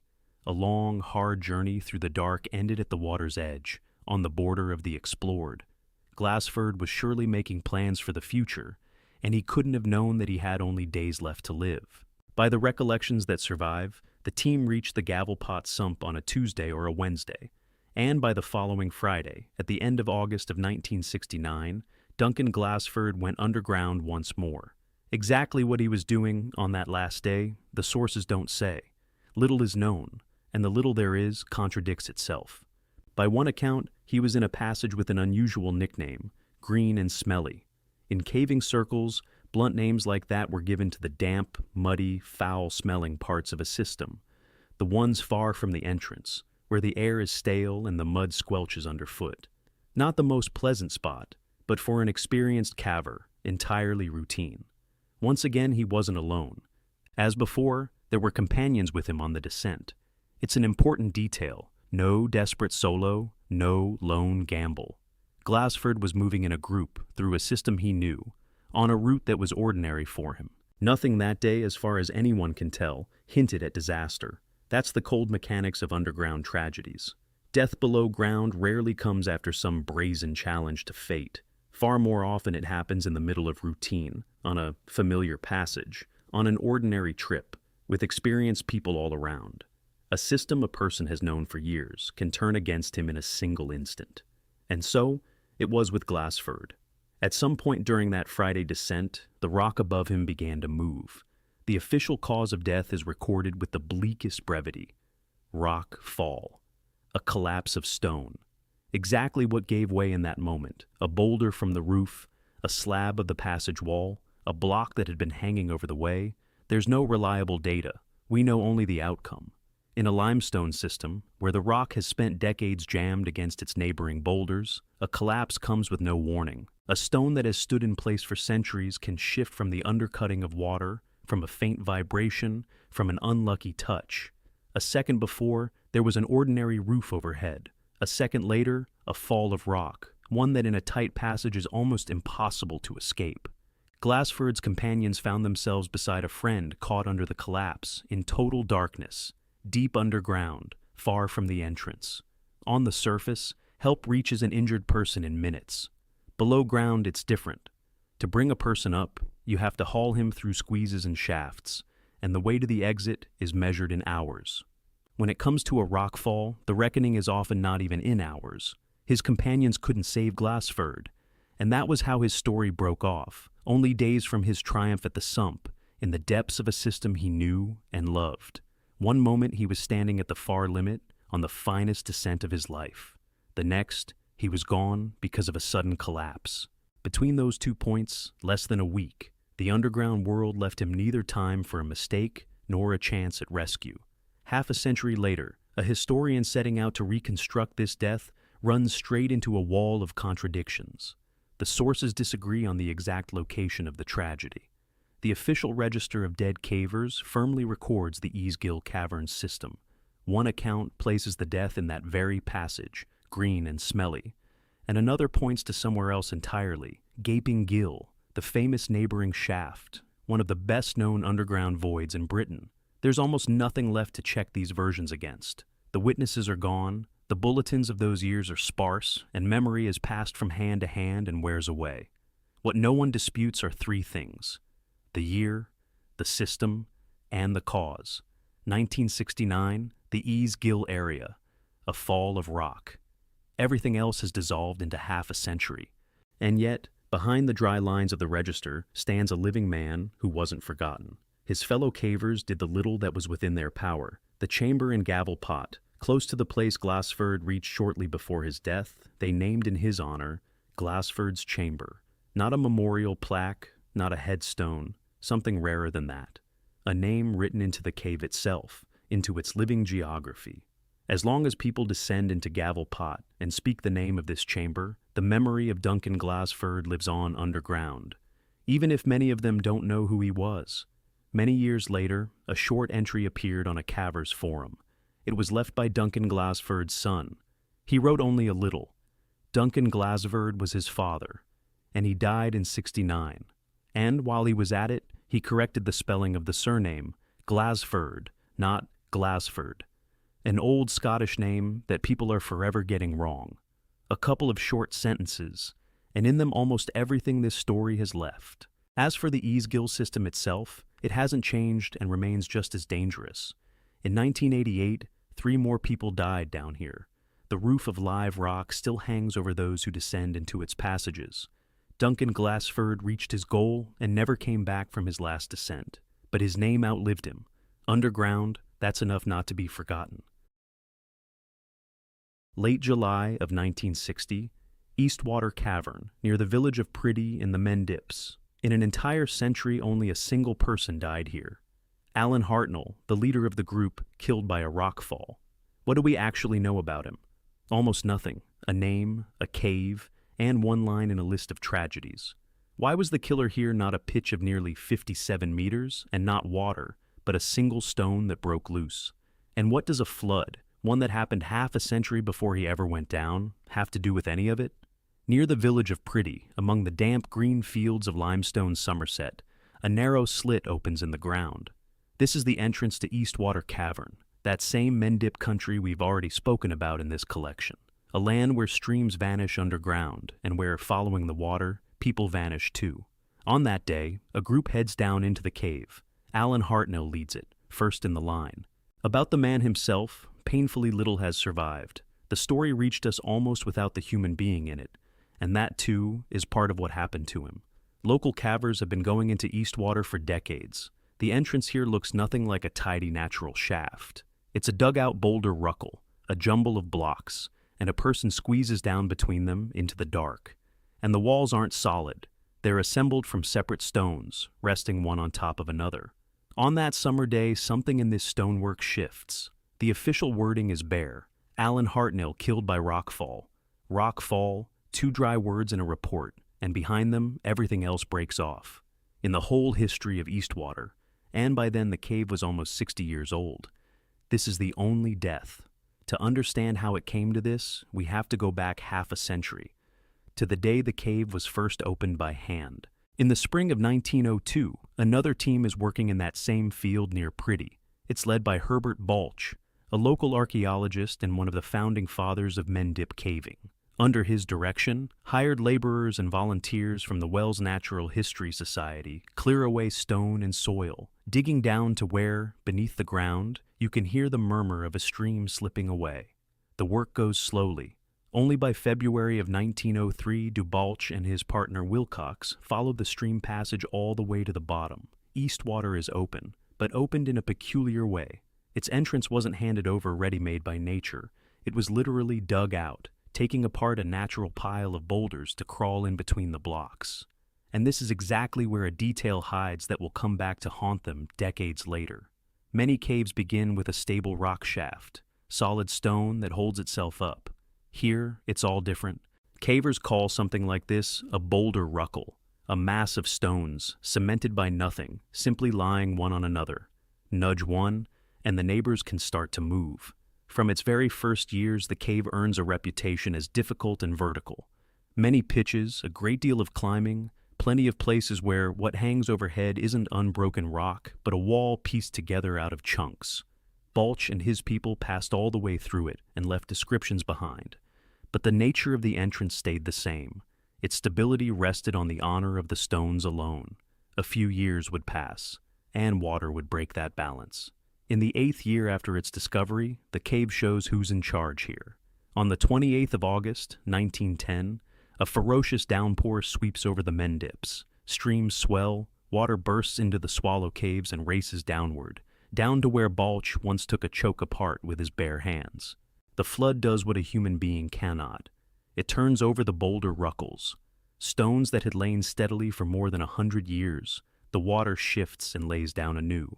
After the flood, the floor of the cave is out of reach. Cavers will only find their way back down to it 3 years later. From that day on, Eastwater takes on a trait that will stay with it for a very long time. Part of its boulder ruckles becomes what this collection has already called living rock, stone that's fixed by nothing and can move at any moment, from a touch, from the weight of a body, from the slightest vibration. The cave isn't destroyed, but it has turned temperamental. Its balance can now be broken by a single wrong move. Cavers understand this and pass the knowledge on by word of mouth. Eastwater gains a name as a cave you must never take on carelessly. One stretch draws a warning all its own, the part that will later earn the nickname Woggle Press. They speak of it as the most unstable spot in the whole cave, one you're better off going around. This instability, inherited from the water, will become the backdrop to a tragedy that plays out half a century later. And to understand where Hartnell walked, we first have to picture the road down itself. There's no straight shaft here, only a long, broken path through stone. Squeeze through the entrance choke, and you come into a passage the Caverns named for its length in the old feet, just short of 400. It leads out into the cave's upper series and onto the pitch called Primrose Pot. Primrose Pot, a drop of nearly 57 meters, one of the deepest pitches in all the men dips. A descent by rope or ladder in total darkness where the beam of your lamp runs up against a wet limestone wall. Beyond it comes the upper traverse, a broad slab of rock, tilted down at 40 degrees. You cross it sideways, gripping the ledges out over the void. Deeper on come the twin verticals, a pair of drops that open the way into the lower series, toward the farthest choke in the cave. Experienced cavers work Eastwater as a round trip. Traverses, rift chambers, a narrow canyon, bypass crawls. It's no route for a beginner. It takes both vertical technique and the ability to read stone. And along the whole of that path, there's one thing in common. On not a single stretch does a person walk over solid rock, only among those boulders whose balance the water once broke. The walls are put together out of separate blocks. The floor underfoot, blocks. The ceiling overhead, blocks as well. And so it was, somewhere on these drops and chokes, in late July of 1960, that Alan Hartnell was moving, first in his group. Among men-dip cavers, Eastwater always stood apart, not the deepest and not the longest, but one of those treated with a wary respect. For decades, one thing gets repeated in club reports and in conversation. Beyond the entrance choke here, you have to watch yourself with special care. And the general rule sounds almost like a commandment. Treat the Eastwater choke with reverence. Don't hammer at the stones. Don't lean into them. Don't test the blocks for strength with your own weight. The reason for the caution is simple. The danger here doesn't come from where you'd usually expect it underground. In other stories in this collection, people were killed by depth, by water, or by a fall on the vertical. In Eastwater, the main threat is the stone itself. A boulder that looks like part of the wall may, in truth, be lying almost free. One misplaced hold, and a block weighing many tons suddenly starts to move.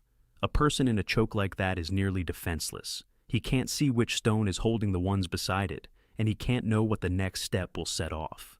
Everything is decided in fractions of a second. It was in among this stone, that Alan Hartnell came in the last days of July, 1960. What happened deep in the cave that day is known only in broad strokes. A group goes down, an ordinary thing for Eastwater, where people rarely go alone. Somewhere along the route, among the walls pieced together from blocks, a stone shifts beneath the leader. An early club report from that summer places the accident at an underground waterfall. There, the leader lost his footing. How exact that is, it's hard to say. The accounts diverge, and no complete picture is left. After that, it all takes an instant. In a boulder ruckle, there's no margin of time, no warning grinding you could step away from in time. The stone comes into motion all at once, and there's almost no way to react. And so, the leader of the group died, beneath a block that had broken loose.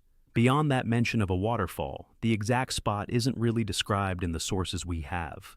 We don't know what disturbed the stone, a lost hold, a collapse of the roof, or all of it at once. The cave left no detailed record, only the outcome. And in this, perhaps, lies the bitterest part. Not the depth of a pitch, not the difficulty of the passage, not water. None of the things you'd usually fear in Eastwater played any part. His fate was decided by a single block of limestone that had broken free, one that had likely lain motionless ever since the flood half a century before. We know little about the accident, and even less about the man. Hartnell's age, his club, his years underground, none of it is reliably confirmed. Nor do we know the names of those who went down beside him, or whether there was any attempt at rescue, or straightaway the recovery of a body. The reason is simple and sad. It was 1960. The caving bulletins of that time survive only in fragments, and much never made it into print at all. From an entire human life, essentially one line has reached us: killed by rockfall. A living man stood behind it, but his story itself has been all but erased by time. Eastwater Cavern has existed for more than 120 years now, and in all that time, Hartnell's death remains its only one. Over a whole century, hundreds of people passed through its pitches and its chokes and came back up, and only one never returned. His name became fixed in the lists of British caving tragedies, as a reminder of what makes this cave dangerous. The death in late July of 1960 confirmed its old reputation. To this day, cavers warn about that unstable entrance choke, and Woggle Press is still one to go around. The cave stays alive and visited, but that living rock of theirs is treated with the very caution whose price one man once paid underground. What happens to a man wedged in a stone fissure narrower than his own shoulders, a kilometer from the exit and 12 meters below the feet of his companions? In March of 1959, a 20-year-old philosophy student from Oxford, Neil Moss, lowered himself into a narrow crack inside Peak Cavern. He jammed so tightly that he could neither climb out on his own nor be pulled free. Hundreds of rescuers, ropes snapping one after another, an 18-year-old girl being lowered into the shaft, and an invisible danger at the bottom of the crack, one the rescuers were powerless against. Why is Neil's body still down there, under the stones?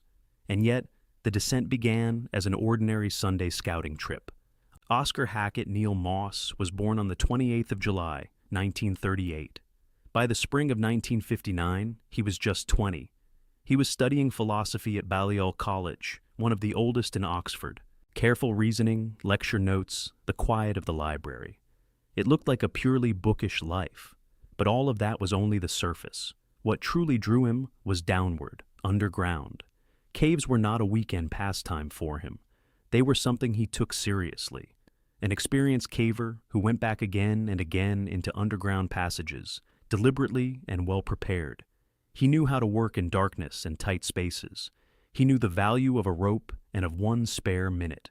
By the age of 20, he had seen enough beneath the ground for no one to ever call him a beginner. And there was one detail in his build that seemed trivial at first. It was exactly that detail that would kill him. Neil was tall, close to 1.80 meters. Above ground, it meant nothing. But underground, a passage sometimes narrows to the size of a chimney flue, and there every centimeter of shoulder decides whether you get through or not. In a wide gallery, height is no obstacle. In a vertical crack, everything is different. On the 22nd of March, 1959, Neil arrived in the village of Castleton in the county of Derbyshire, on the edge of the Limestone Peak District. An expedition of the British Speleological Association was gathering there. The goal was a recently discovered passage in one of the most famous caves in England. For a philosophy student, it was a chance to be among the first to look into a place where no human foot had ever stepped. An ordinary Sunday descent of the kind he had done many times. No one that day imagined that Neil would never come home again. The cave is called Peak Cavern and lies right on the edge of Castleton. Its entrance is impossible to mistake for anything else. A giant arch carved by water into the rock, the widest cave mouth in the British Isles. For centuries, a little village of rope makers sheltered under this vault, twisting their ropes here. The cave also has a coarse old nickname that has survived to this day, the Devil's Arse. Beyond the Grand Arch, everything changes. The further you go from the entrance, the narrower the galleries. The light disappears, and the cave turns into a maze of passages you can only take by crawling. Not long before 1959, cavers had opened up a new section deep in the system, Pickering Passage, a long, tight crawl leading a kilometer from the entrance, into a place where almost no one had ever been. Off to the side of the main route, in one of the side chambers, the cavers found a fresh fissure running vertically downward. Speleologists have a special fondness for such cracks in the limestone. Behind them, there may be a continuation, a new shaft, a whole unknown part of the cave. But for now, it was just a black slot in the floor, one the eye could not reach into. Where it led, and whether there was any floor down there, no one knew. To find out, someone had to go down first and test with his own body whether the fissure could be passed. It was dangerous, thankless work. In such tight quarters there is no room to maneuver, and any mistake costs dearly. Neil Moss took the scouting on himself. He was tall, strong, experienced. At that moment, the choice seemed reasonable. Within a few minutes, his height and the width of his shoulders would turn against him. Shortly after 4 o'clock in the afternoon, Neil fixed a rope ladder and began his descent.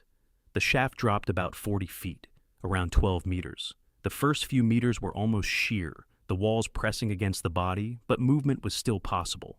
Then the passage did what would later be called a corkscrew, a steep spiral turn where the crack twists around a person and forces you to squeeze through sideways, turning your shoulders. At its tightest point, this slot in the stone was less than a meter wide, and in places only about 45 centimeters. Neil went down slowly, meter by meter, checking whether there was a continuation below and whether it was worth going further. Exactly what he had come here to do. Below the corkscrew, the scouting turned into a trap. Neil brushed against a stone, a block jammed in the body of the passage. It broke loose, fell, and wedged the bottom of his rope ladder. The support he had descended on was gone. The ladder was now pinned fast from below. Now he could only climb using the strength of his arms and legs, and that was precisely what the tight space would not allow. With his shoulders and helmet, Moss became wedged in the rock just below the turn. The corkscrew, which he had passed going down, would not let him back the other way. To climb out, he needed to bend his elbows and knees, find purchase, pull himself up. But here his arms were pressed against his body. His legs had nowhere to go, and any movement only jammed him more firmly between the walls. He was stuck so tightly he could not move either up or down. Still conscious, still talking with his companions above, he simply could not get himself out anymore. Up above, they understood. This was bad. The alarm ran along the chain of passages. A man stuck a kilometer from the entrance, deep underground. The first solution suggested itself. Pull him out by force. A rope was lowered to Neil, tied around him, and several men hauled upward, trying to wrench him from the stone trap. But the angle of the fissure and the weight of his body worked against the rescuers. The corkscrew held Neil like a jammed cork, and the force of the pull went not into lifting him, but into tearing. The rope snapped, once, twice, 3 times. Each broken loop meant minutes lost, and an ever clearer understanding. Brute force would do nothing here. Pulling harder was dangerous. It could injure the trapped man or bring fresh stones down on him. While they struggled with the rope above, a second trouble crept in below, an invisible one. Deep in the tight shaft, carbon dioxide was building up. It came from 2 sources. The first was Neil's own breathing. In a sealed stone pocket, exhaled air barely moves away. The second was his carbide lamp. In those years, cavers lit their way with an open carbide flame. It burns brightly, but greedily eats up oxygen and adds the products of combustion to the air. Carbon dioxide is heavier than air. It does not disperse but flows downward, straight to where the man was wedged. Neil was at the very lowest point, where the unbreathable air gathered. Breathing became harder. A heaviness and drowsiness came over him. The rescuers above noticed that his answers were coming less and less often, and they understood. Even if the body could be freed, there was almost no time left. Now it was no longer only that Neil was stuck. The very air around him was growing more dangerous. One thing became clear almost at once. A grown man simply could not fit into that fissure. A rescuer would jam in the same place as Neil, and then there would be 2 victims. So they needed a person of a particular build, small, light, and yet experienced underground, able to work in complete confinement and not give way to panic. The call went out along the chain of cavers, and it was answered by 18-year-old June Bailey. She was slight enough to squeeze in where the men could not fit, and experienced enough to understand what she was taking on. June went down to Neil and spent about 6 hours in a row in that stone tube, in the dark, hunched over, beside a man who was steadily getting worse. She did everything that hands can do in such a space, setting and adjusting loops, trying to work a support under him, talking to Neil to keep him conscious. A living voice nearby, at a moment like that, means a great deal. But June was fighting more than the tight space. Down there was the same heavy gas at the bottom. In the end, the bad air drove her up as well. To stay meant to lose consciousness beside the very person she was trying to save. The veteran of British caving, Bob Leakey, a man with enormous experience in underground work, also joined the attempts. But he too ran into the same wall, the crack too narrow, the corkscrew too treacherous, the air too poisoned. Time after time, the best of those who managed to reach Neil were forced to retreat. Not because they tried too little, the cave itself simply left them no chance. While people were retreating below, a real operation was growing above. Hundreds of rescuers, doctors, and volunteers were converging on the cave. The story reached the national papers, and reporters kept watch at the entrance. They tried to feed oxygen down through a rubber tube. The heavy gas at the bottom would not let it through to Neil. They set about widening the fissure, cutting through the hard rock, but the tools of 1959 simply were not up to it. Through all those hours, Neil's father did not leave the arch. By the morning of Tuesday, the 24th of March, there was no more answer from below. Dr. Hugh Kidd pronounced death. A lack of oxygen, displaced by carbon dioxide. The body could not be brought out of the corkscrew crack without risking new victims, and the father asked that his son be left where he was. The fissure was filled with stones, sealing the passage. Nearby, they carved the inscription 1959 Neil Moss R.I.P. with the name misspelled. The former chamber was renamed Moss Chamber. Neil Moss rests there to this day, deep inside Peak Cavern. The coroner returned a verdict of death by misadventure. On the 18th of July, 1959, a young caver walked into the Yorkshire cave known as Dow Cave, near the village of Kettlewell, and never came back out. David Priestman wasn't killed by floodwater, by depth, or by a collapse burying the whole party. He was killed by a single rock, one that simply dropped out of the ceiling in a passage with a grim reputation, the one they call Gill. Why did a boulder that had hung quietly overhead for decades wait for him? A Queen Scout, a senior patrol leader, the head boy of his school. And why did it then take 7 hours to recover his body? To answer that, we have to go down beneath the limestone arch at Kettlewell and take a close look at this passage, Wharfdale, the hillside above the village of Kettlewell. A normally dry waterfall bed, the dark mouth of Dow Cave. It's a half-hour walk up from the village, across fields and the stony slope of Gill, a thoroughly peaceful place. And the start of the cave matches? Beyond the arch opens a tall, level passage. Cavers call it the Walking Canyon. You go along at full height, no stooping, no crawling. Because of that, Dow Cave was long thought of as beginner-friendly. An hour of easy going to the old far chamber, with hardly any risk. The ease is deceptive. Past the walking section, the cave changes. The rock turns unstable, the water can rise without warning, and blocks of limestone hang from the ceiling. Nobody thinks of them as dangerous until one breaks loose and comes down. Here, a calm entrance and a deadly depth are separated by no more than a few bends. Here, on the 18th of July, 1959, David Priestman died. He stepped in under the same arch as hundreds of cavers before and after him. For a long time, it seemed almost nothing was known about him. A single line in a list of underground deaths, a cave, and a year. But behind that line stood a living young man. Against thousands of descents without a single scratch, his name could easily have been lost. Now, we know who he was. David Priestman, a lad from Ilkley, one of those who explored the caves of Yorkshire in the late 50s. And we know this too. He held the rank of Queen Scout, the highest award in British Scouting. He was senior patrol leader of the 1st Ben Ridding Scout Group, and head boy of his school, Ilkley Grammar. His exact age hasn't been reliably confirmed, but everything points to a young man, barely more than a boy, already used to leading others. Scouting, it seems, is what led him underground. Hikes, training, expeditions into the hills of the Dales were an ordinary part of that life. His death didn't go unnoticed. On the 20th of July, 1959, the National Daily Mirror reported it under the headline, "Potholer Dies in 2-Foot Crevice." That one detail gives away the place. Not a chamber, but a narrow crack, maybe 60 centimeters across, where the walls press in on you from both sides. The era of his outings is far better documented than the fate of one teenager. In the 50s, caving in the Yorkshire Dales was booming. Clubs were opening up new passages and arguing over first descents. The Craven Pothole Club, one of the oldest in the region, was working hard just then in the system around Dow Cave. Priestman was of that generation, the ones who went into the cold dark without today's gear, with primitive lighting. They had less room for error than we do and made no fewer mistakes. One more thing is clear. He was no casual tourist in the Walking Canyon. He died not in the easy part of the cave, but in a hard, dangerous passage where an unprepared person simply wouldn't have gone.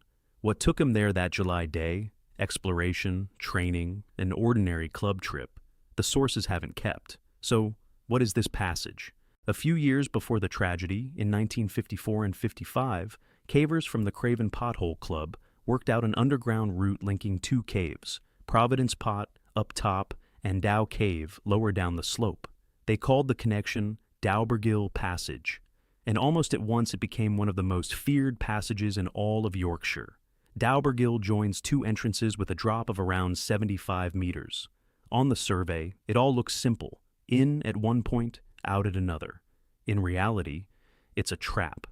The cave doesn't run as one single corridor, but as a system of parallel vertical fissures set on edge. The caver constantly changes level, now climbing up a rift, now sliding back down, hunting for where it will go. The set of obstacles unnerves even the experienced, squeezes you edge through sideways, smooth rifts, cracks with slick walls, nothing to grip, no floor in sight, crumbling shale ledges, boulder chokes, mud, and cold water, chest deep in places. The paradox is that for all its danger, Gill is easy to reach. Both entrances are open, and it needs almost no gear. That's exactly what drew the unprepared. People ventured into a passage with a fearsome reputation without grasping what they were getting into. The cave let many through, but not all. Worse than any single obstacle is how easily you get lost here. Gill looks simpler than it is. Similar fissures, identical junctions, not one clear landmark. They throw even those who've been here more than once.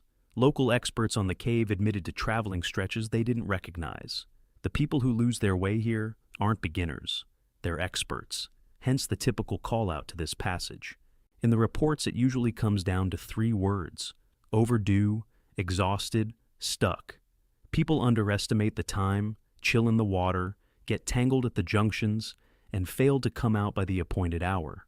Just how brutal these episodes can get was shown by a case 13 years later. In 1972, a caver named John Miller was pinned in Gill. He lay trapped for about 7 hours, 5 of them alone, in the dark. The rescue itself took another 9 hours. Miller survived, but the cost of freeing one trapped man said everything about this passage. Rescuers worked in shifts, dragging the stretcher through the same squeezes and rifts, and that was for someone who could still be saved. And there's another curse. Gill is still alive. The rock here hasn't set once and for all. It slips and it falls. That shifting of stone is what killed David Priestman. By the accounts that survive, the fatal one was a block that simply dropped out of the ceiling, a single boulder breaking away from above at the worst possible moment. In a limestone passage, a rock like that hangs overhead for years, giving nothing away. To the eye, it's part of the roof, solid stone. But limestone slowly dissolves in water. Stress builds along the cracks, the hold weakens, and it takes only a coincidence, a little more undercutting, a slight vibration, an accidental touch, for the block to come down under its own weight. In a narrow meander, where the caver is wedged by walls on both sides, getting clear of a falling rock is almost impossible. There's nowhere to retreat. In cases like that, everything comes down to fractions of a second, which is perhaps the only honest thing you can say without inventing the rest. Here's what won't let go of this story. With most underground deaths, the cause is clear in hindsight. Misjudged the water, went without a belay, ran out of strength. With Priestman, nothing of the kind. There simply happened to be a rock above him, one that had waited its moment longer than this lad had been alive. And so, the question why him stays unanswered. There just isn't one. The exact spot in Gill where the block came down on Priestman isn't named by the sources, nor is it known whether he was alone or roped to others, moving up toward Providence Pot or down toward the exit from Dow Cave. We know how it ended, but not the final minutes. Only the outcome, rock, ceiling, and death. Let's step back from the passage itself. What came after? Even now, with the name and the date known, part of the picture stays off screen. There's no coroner's record in the public domain, no detailed analysis of the kind done today, nor have the names survived of those who were in the cave with him. What we do know is the cost of the recovery. Priestman's body was brought up out of that passage for nearly 7 hours, through the same narrow fissures, rifts, and chokes where it all happened. That's how long it took to bring a teenager's body back to the surface. The scarcity of information is no accident. In that era, a caver's death was rarely examined in detail. It all came down to short notices. Priestman's name went into the general list of underground deaths in Britain. Cave, date, cause, rock fall. To fill in the final minutes, to invent companions and dialogue, would be a lie. A man like that deserves to be spoken of exactly as much as is known, and that, it turns out, is not so little. And yet he didn't vanish without a trace. His memory was kept by his own, the scouts and cavers of Ben Ridding, not the loud memorial of a celebrity, but the quiet remembrance of one of their own. Above Kettlewell, almost directly over the cave, stands the scout hostel of Hag Dyke, where they spend the night before heading out into the hills and underground. One of its rooms was named the Priestman Room, with his portrait on the wall, and in the hostel chapel hangs a memorial plaque. In proud memory of senior patrol leader David Priestman, Queen Scout of the 1st Ben Ridding Group, who died nearby on the 18th of July, 1959. Below it, the epitaph, "To live in hearts. We leave behind is not to die." Daubergill itself was not closed or filled in after his death. It stayed a classic route, one of those you take on to test yourself. People still go down there today, knowing both about the living rock and about the fact that Priestman died here. His name has become part of the passage's reputation. That's why his case matters so much to those who go underground. The lesson is an uncomfortable one. The deadly danger in a cave isn't always where you expect it. Not in the ultimate depth, not in the flood, not in the squeeze where you get stuck. Sometimes a single rock is enough, one that had held quietly overhead for decades and let go at the exact moment a person was beneath it. Dow Cave and Daubergill are still on the list of the most deceptive passages in the Dales today. The walking canyon at the entrance still tempts beginners with its ease, and beyond it lies rock that forgives no accident. David Priestman, Queen Scout, a young leader from Ilkley, walked in under the limestone arch at Kettlewell on the 18th of July, 1959, and never came out. What remains of him is a line in a list, a room bearing his name in a hostel, a plaque in a chapel, and a short phrase about a rock that dropped out of the ceiling. 320 meters of sheer rock. In the early 50s, this was the deepest shaft in the world. In August of 1952, a Frenchman named Marcel Loubens is being hauled up out of the Gouffre de la Pierre Saint-Martin on a steel cable, while his companions capture his ascent on cinefilm. And then the tiny clamp holding him above the void gives way. What does a man feel as he falls into a darkness he will never climb out of? His body will lie at the bottom of that pit for almost 2 years before the mountain lets him go. This is a story about a piece of failed equipment, about 36 hours unconscious underground, and about a recovery that had to wait until 1954. Marcel Loubens was born on the 30th of June, 1923, in the small French town of Mazères-sur-Salat, at the foot of the Pyrenees. Caves took hold of him early. By all accounts, the pull of the underground world had gripped him by the age of 13, and it never let go for the rest of his life. By the end of the 40s, he had become one of France's leading cavers, the kind of man you call in when the map runs out and the unknown begins. By the start of the 50s, Loubens had serious experience descending into vertical pits. That experience led him toward a goal that fascinated cavers all over the world. On the border between France and Spain, high in the mountains, gaped the Gouffre de la Pierre Saint-Martin, and the hunters of depth believed it hid one of the deepest caves on the planet. The entrance to this system was opened in 1950 by Georges Lépineux. What he found astonished even the veterans, a giant vertical shaft dropping almost straight down for nearly 320 meters. They named it after him, the Lépineux shaft. Descending into such an abyss on an ordinary rope was unthinkable. By 1952, Loubens had already gone down into this system and knew it better than many of the people who would join the coming expedition. Little is known about his early years. Almost everything that survives has to do with what happened to him underground. In the Lépineux shaft, a man was not lowered and raised on a rope, but on a steel cable paid out by a winch at the entrance up top. In 1952, the old hand winch was replaced by a new one, driven by an electric motor. It promised speed. A climb from 300 meters down would no longer be hours of torment. The large expedition that year was led by the Belgian physicist Max Cozzens. The aim was bold, to push past the previous mark, toward the record for the deepest cave in the world. To do that, the team would have to lower people into the abyss and haul them back out again and again on that same cable. A caver clipped onto the end of the cable with a special attachment the team called the parachute, fixed to the cable by a clamp. The whole system hung on that one connection. A tiny clamp bore the full weight of a man suspended over a 300-meter drop. As long as it held, everything held. The team brought together people whose names would later ring out far beyond caving. The young geologist Harun Taziev, a future famous volcanologist, and the physicist Jacques Laberie. Loubens was one of the first down the shaft. Below, in the cold and the endless dark, he spent several days studying the system and pushing the route deeper. And up top, at the mouth of the shaft, the new winch was working, the very one that would fail him a few days later. The morning of the 13th of August, 1952, around 10 o'clock. Several days underground had worn Loubens to his limit. Cold, cramped space, and unbroken darkness drain a man fast. He decides to come up. The winch above begins slowly taking in the cable, drawing him up along the sheer wall of the shaft. Two of his companions are climbing alongside him, Harun Taziev and Jacques Laberie. They have a particular job, to film Loubens coming out. A descent like this, into the deepest pit in the world, is an event, and the team wants it on camera. About 10 meters above the floor of the shaft, the ascent is briefly stopped for the filming, and then the clamp holding the end of the cable gives way.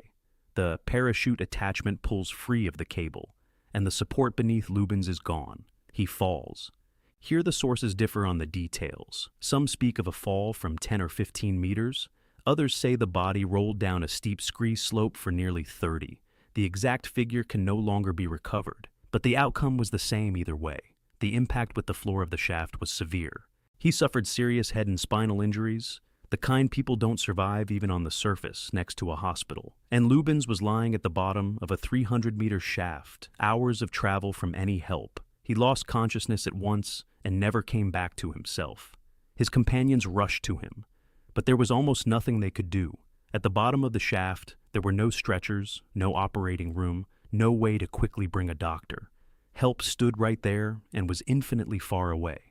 The expedition's doctor, whose name was Myre, managed to reach the injured man only about a day later.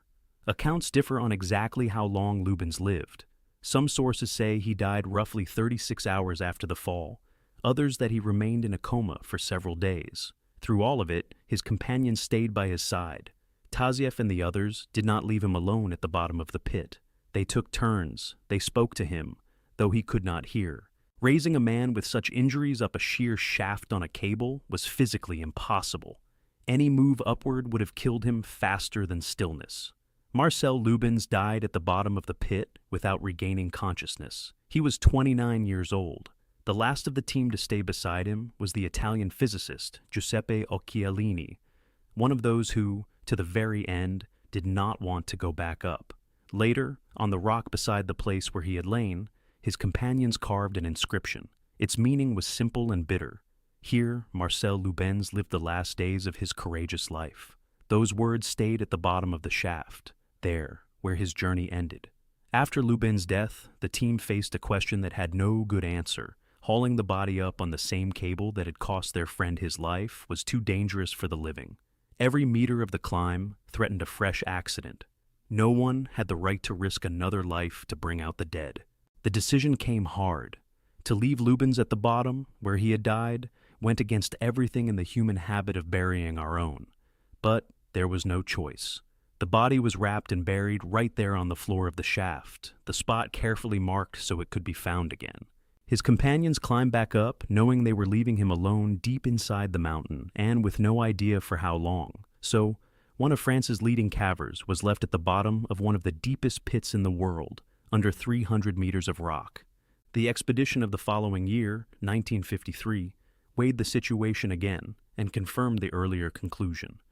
The remains still could not be brought up safely. And up above, the story had already broken into the papers. Loubens' death made the front pages of the French press and then the world's. The drama at the bottom of one of the planet's best-known caves held the news for several days running. What had been meant as a scientific triumph turned into a tragedy that people heard about far beyond France. And below, in the darkness and silence of the shaft, lay the man around whom all of it was unfolding. 2 years passed before anyone was willing to go back for Loubens. A special expedition, whose only purpose was to bring up his body, was mounted only in 1954. It was led by Robert Lévy, the man who took on a task that had twice before been set aside. The operation stretched over 6 hard days, from the 8th to the 14th of August. The remains were placed in a special aluminium container and slowly, meter by meter, raised up the L'Épineux shaft, the same sheer drop that had been for Loubens, both his last descent and his grave. Every stage ran at the edge of attention. A single mistake would have undone everything. On the 12th of August, in the middle of the ascent, deep underground, the party stopped and held a funeral service. By all accounts, it was the deepest mass ever held below ground. There, inside the mountain, they said farewell to the man who had died in that place. Only then was Loubens' body finally carried out to the surface, exactly 2 years after his death, almost to the day. The mountain gave him back in the same August season it had taken him. Later, Marcel Loubens was buried in the cemetery of his native Mazères-sur-Sala, in earth, not in stone. That epitaph, by all accounts, was cut with a chisel by one of his teammates. The letters carved into rock 300 meters down became a memorial that no one can visit and no one can forget. Behind the loud headlines stood a plain and cruel lesson about equipment. The electric winch and the steel cable gave cavers a speed they had never known, but with that speed came a new kind of failure, one not yet understood. That one clamp on the cable turned out to be the point where everything came apart. The caving community studied this case for a long time. The reliability of fastenings on the vertical, the safety margin of every connection, back up on the belay, all of it stopped being theory and became a matter of life. Loubens' death made one thing clear. The deeper a person climbs into a mountain, the less room for error is left in the hardware he hangs from. The Gouffre de la Pierre Saint-Martin was not abandoned. It later turned out that this system is one of the deepest on the planet. Harun Taziev, who became a world-famous volcanologist, described that expedition in detail in his books, and the name of Marcel Loubens remained in the history of world caving as one of its first great names. Decades have passed, and the L'Épineux shaft has long since been explored from top to bottom.